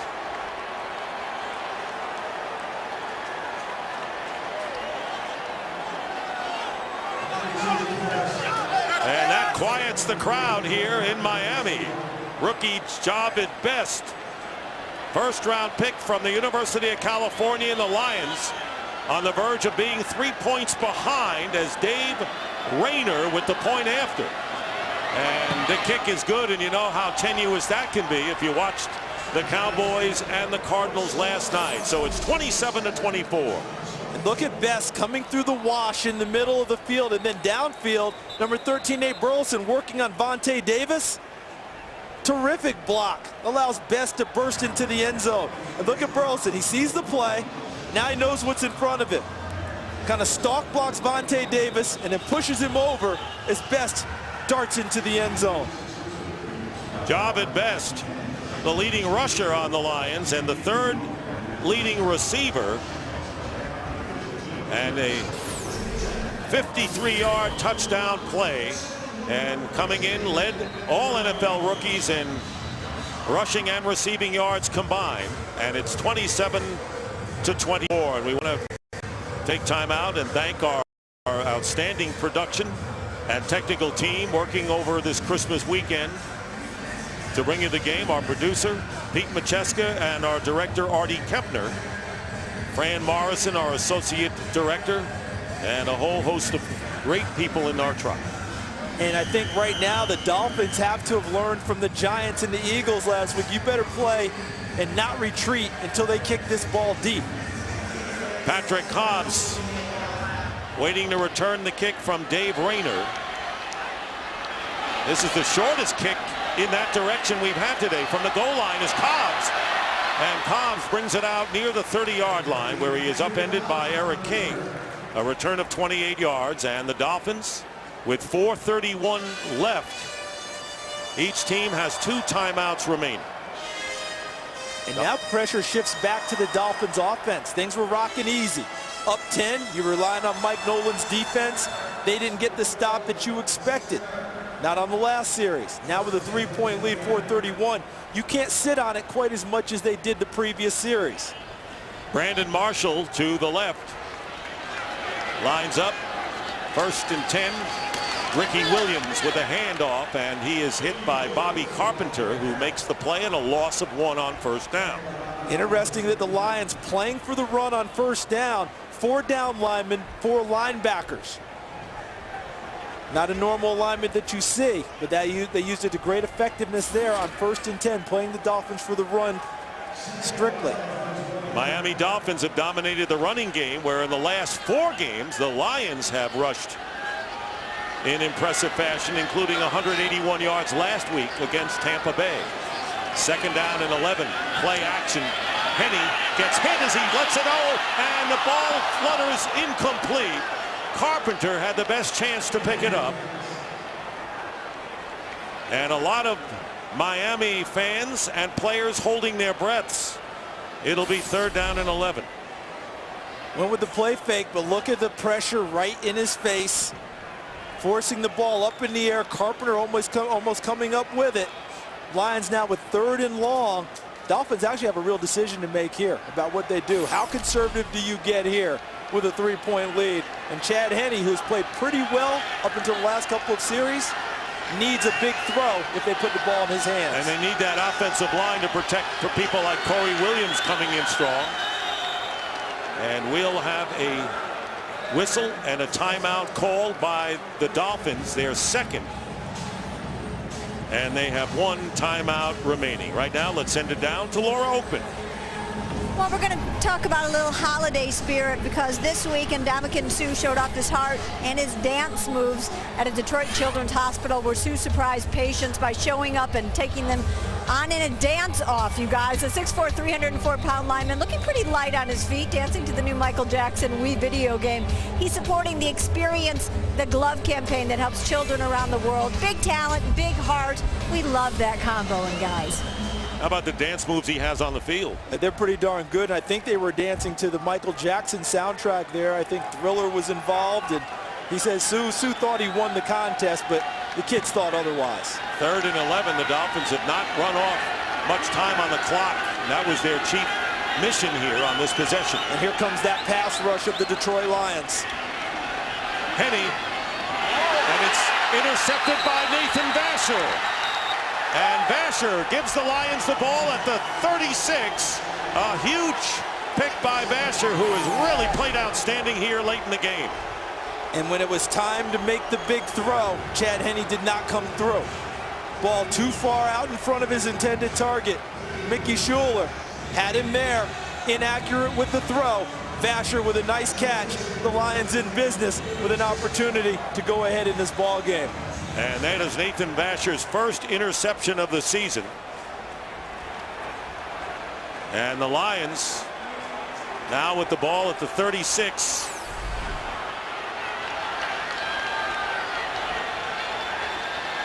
First down. Hill with time throws it away. Smartly done by Shaun Hill. Didn't have anything out there. Didn't want to take the sack on the backside. The internal clock going off in his head.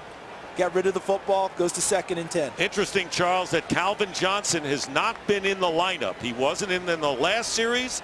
He's not in there now for the Lions, their top receiver. 2nd and 10 coming up at the 36 of the Dolphins, and Brian Johnson is the receiver, number 80. Had an injured ankle coming into the game. The only thought I have is he must have tweaked it. Otherwise, there's no reason for him to be on the bench at this point. 2nd and 10. Hill's pass caught by Nate Burleson, and Burleson is hit immediately, and a 3-yard shy of the first down is Burleson, and we understand he does have an injured ankle, which is why he's not in the game. Meanwhile, 3rd and 2 coming up for Detroit, and if they go for the game-time field goal, if they don't get the first down, they'll have the wind at their back. Yeah, they're not thinking field goal here, though, at all. I think the Detroit Lions are thinking on the road. They have the momentum now with the big defensive stop. They're thinking about trying to find a way to put it in the end zone.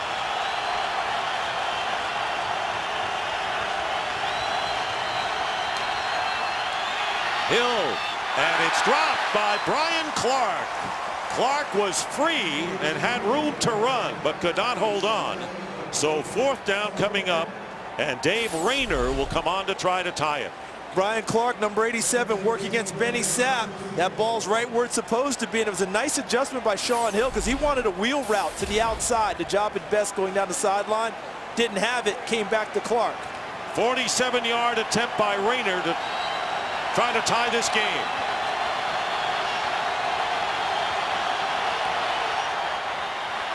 And Dave Rayner's kick is good, and we're tied once again. That is the fourth tie of the game. It's 27-27 with 2:44 remaining in the fourth quarter.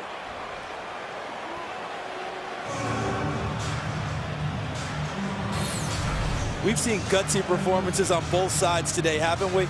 We've seen that where this matters, where people care. The Detroit Lions down 10, seemingly a nanosecond ago, now have tied the football game with stops on defense, big plays on offense, aided by a bad throw by Chad Henne. And not to overemphasize this, but this drive here, Chad Henne, this is your football time with the Miami Dolphins. This is it right here. This is where it all comes together for him, or it doesn't. He's got to give them reason to believe here in Miami. Here's a golden opportunity for that young man. He's had the critics, no question about it, to whether he is the franchise quarterback here as you look at his numbers.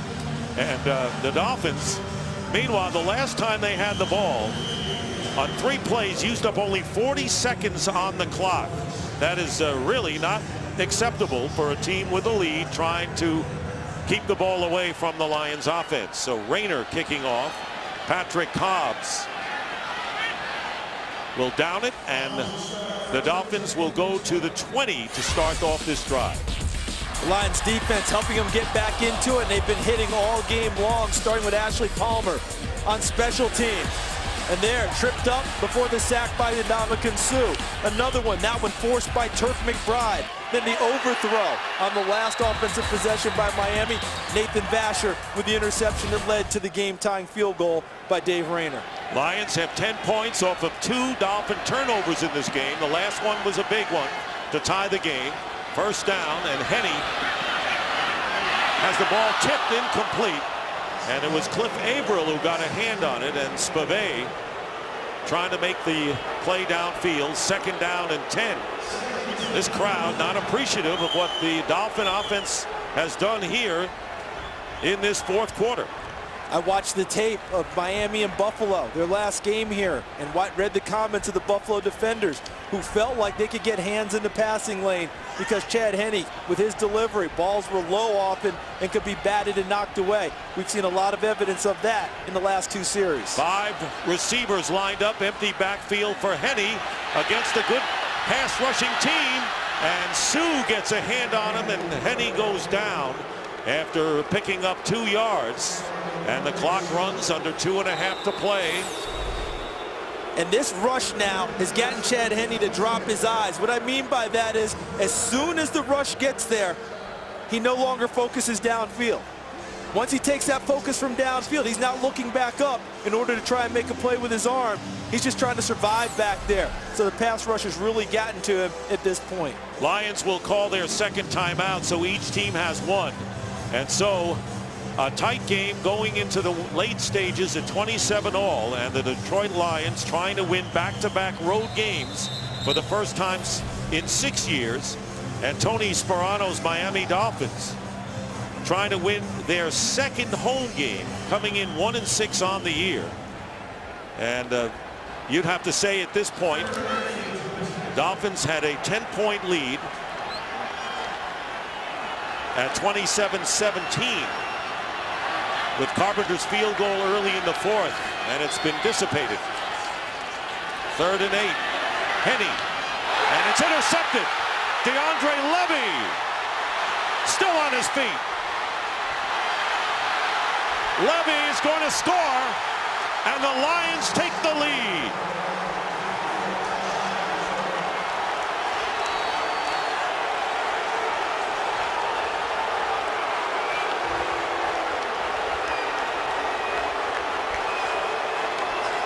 Two interceptions thrown by Chad Henne. One to Vasher, the other to Levy, who runs this one in 30 yards for the touchdown. And with 2:11 to go, the Lions storming back dramatically here in the fourth. Part of why the Lions have hope for the future. DeAndre Levy, their middle linebacker. Rayner with the extra point. And so what was a 10-point deficit is now a 7-point lead. Watch Levy right there in the middle, okay? Because the movement's going to bring to the outside, coming towards you. And then Levy breaking on the football. The receiver falls down. So Levy has a chance to make an impact if the receiver stays up. And the receiver does not. Devon Best slips down. And because he slips, the ball comes to Levy, and he gets the big return. He had a monster interception against Green Bay. They helped him win that ball game, killing off a Green Bay drive. This time, he finishes it off himself with some nifty open field running, picks up some good blocking, gets into the end zone, and the Lions lead. And I go back to something you said in the first half, Dick, as Jim Short celebrates. The Detroit Lions have hope for the future. Part of the reason on defense is like a baseball team, they're strong down the middle. Corey Williams and Sue at tackle. Levy at middle linebacker. Louis Delmas, when he comes off the injured list, at safety. Great building blocks on defense. They get Stafford back on offense. Look out for the Detroit Lions. They're learning how to win football games, and confidence is rising. 13 points off of 3 Dolphin turnovers as Rayner kicks to Cobbs, who's running up at the 7 to return it. Patrick Cobbs, flags are down as Cobbs brings it out beyond the 35. But there are 2 penalty markers back down at the 15. During the return of the kick, illegal block in the back, receiving team number 53. This penalty be assessed half the distance to the goal. First down. Austin Spitler with the play, number 53. Right here is Austin Spitler, clearly getting to the back of Vinny Churchill and knocking him down. And Churchill is down, and they're looking at his left knee. 2:03 on the clock for DeAndre Levy, who's undergoing surgery for an injured groin after the year, his first career touchdown. And it couldn't come at a better time as the Dolphins now with 1 timeout left, trailing by 7, thanks to 17 unanswered points by the Lions here in the fourth quarter. And when Chad Henne was drafted by the Dolphins, one of the things they really liked about him was his overall makeup. Had played in big games at a big program in Michigan. Had been through some disappointment. They were 0-4 against Ohio State while he was there, but they loved his big arm, and they thought he had presence. He's going to need every bit of that right here and now when he gets into that huddle and calls plays, and those guys looking back at him, they've got to believe that he feels like he's okay and ready to advance the football after the last 2 series. Churchill on his feet, walking off on his own power. But what a stunner this is for the Miami Dolphins, who will conclude their season with a game at New England next week against the Patriots. Chad Henne, who was impressive in the first half, percentage-wise, yards-wise, and throwing the TD pass. And then in the second half, it's been the other way. Remember, he's 1 drive away from being right back in this thing. So before we say, oh, this thing is not over, here's an opportunity. We're going to have to go a long way, and 2-minute warning about to come our way. And Henne gets away and dives to the 12. It was Averill putting the pressure on, a gain of 3. 2 minutes remain in the fourth quarter.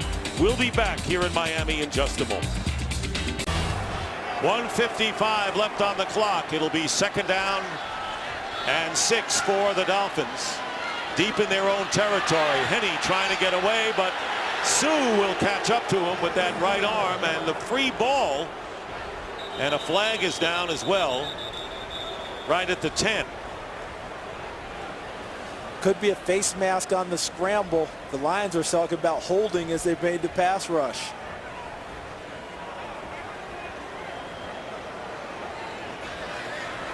Personal foul, grabbing the face mask, defense number 90. 15-yard penalty. Big break for the Dolphins here. Damakong Sue on the face mask to Henne. And without a doubt, a good call by the officials as he went after Chad Henne. But if the Lions can continue to keep the pressure up, What they're doing is they're getting to Henne with the pressure, and he's not able to keep himself focused downfield. He's ducking, dropping, trying to run the football. The Lions will take that every time. One timeout left for the Dolphins. They're on the 24. They need a touchdown and an extra point to tie. Here's Ronnie Brown, who makes the catch and is pushed out of bounds by Carpenter, stopping the clock at 1:40 after getting 7.5 yards. Remember, this is a drive that has to culminate in a touchdown. This is not a field goal type drive for Chad Henne. So at some point, they've got to find a way to push the ball downfield a little bit into the seams. You've got deep safeties. Your linebackers are dropping off deeper also. They've got to find dead spots a little bit farther downfield. And this is the question: do you play prevent or you come after the quarterback? Always the big question. Here is Henne, and this one is caught by Brandon Marshall, who steps out of bounds. And Brandon Marshall will have the first down, getting 8 yards, and the clock stops at 1:33. And that's fundamental football that the Dolphins won on and the Lions failed on. That tackle could have been made and put Brandon Marshall down in bounds, which means you've got to worry about using another timeout there or changing your hurry up. Instead, he got out of bounds and saved time. 39-yard line. First down. Henne, and it's caught by Marshall, and out of bounds he goes, and Jim Schwartz indicating he did not go out of bounds and the clock should continue to run. He'll lose that argument. Yeah, he's not wearing the striped shirt. He's just trying to influence them because that's what he's been telling his players, keep in bounds. This tackle by Vasher, but the strength of Brandon Marshall got him to the sideline, got him out of bounds. They got 9 yards and now 1:26 on the clock, but the ball is at the 47 of Miami. They need a touchdown and an extra point to extend this game. And this is what he's facing. Look at how far people are playing off the line of scrimmage, using their front four to try and get to it. 2nd and 2, and the pass caught by Ronnie Brown. He's got a first down and gets into Lion territory at the 47. Bobby Carpenter missed him initially, and the clock now a factor as we approach a minute to go in regulation. And they're rotating pass rushers in, trying to keep fresh people on the field to go after Henne. First down, and Henne stepping up and completes the pass. A penalty marker down. Mickey Schuler with the catch, and a flag back down near the line of scrimmage. It's usually not good for the offense, thrown by the referee from the backfield.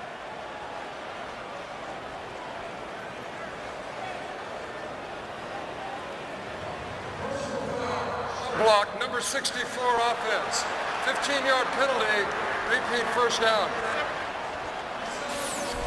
They don't have a 64, so it's 74. John Jerry, the rookie right guard.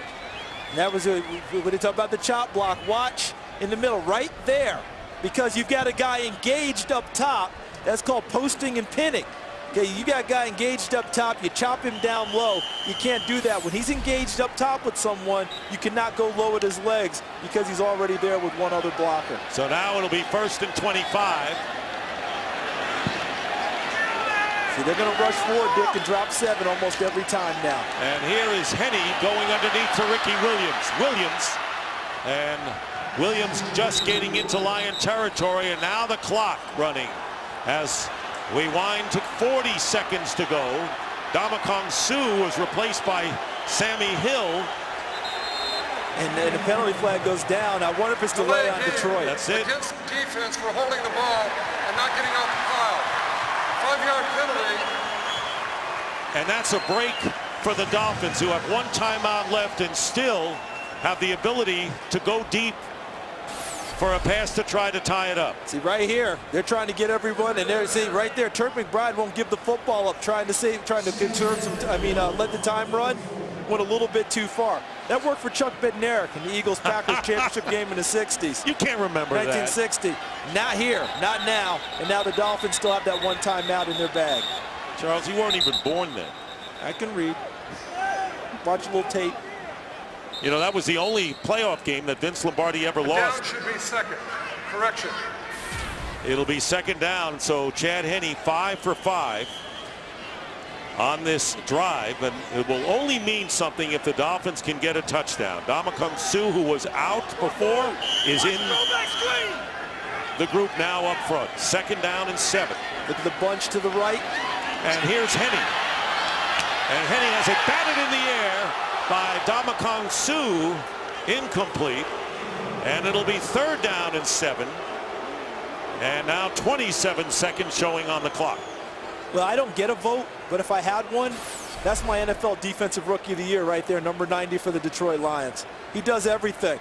Rushes the passer, plays the run, can't get to the passer, gets his hand up and knocks it away. And another pass batted against Chad Henne. I don't know the exact count today, but it's been a good number. What a foundation to have Ndamukong Suh at defensive tackle. Reminds me of Joe Green when he came to Pittsburgh, frankly. 3rd down and 7. And here's Henne on 3rd down, his pass, and it's caught by Mickey Schuler. But the clock is a factor here, and now the Miami Dolphins will call their 3rd and final timeout. They are at the 29 of Detroit. No timeouts left. The last Christmas light goes out for the Dolphins. 19 seconds to go. And it changes a little bit in terms of what Detroit does defensively. They've been playing so soft behind it, counting on their front 4. You can only play so soft now with 19 seconds to go. The good thing is they have the back of the end zone as an extra defender. So now you're playing back forward towards the line of scrimmage. So everyone taking their breath right here. And right now, a 16-yard gain and 28 yards away. And of course, Brandon Marshall would have to be the #1 target. And they're sending him to the backside of the formation, away from everyone else, trying to get in isolation. And that timeout, let's see if it helped the pass rushers for Detroit get some breath. On 1st down, Henne with time goes underneath to Ronnie Brown. And Brown is put down and does not get out of bounds. And it was Nathan Vasher who made the big play. What a tremendous tackle keeping him in bounds. And the clock winding down now. And now the ball is not even in there.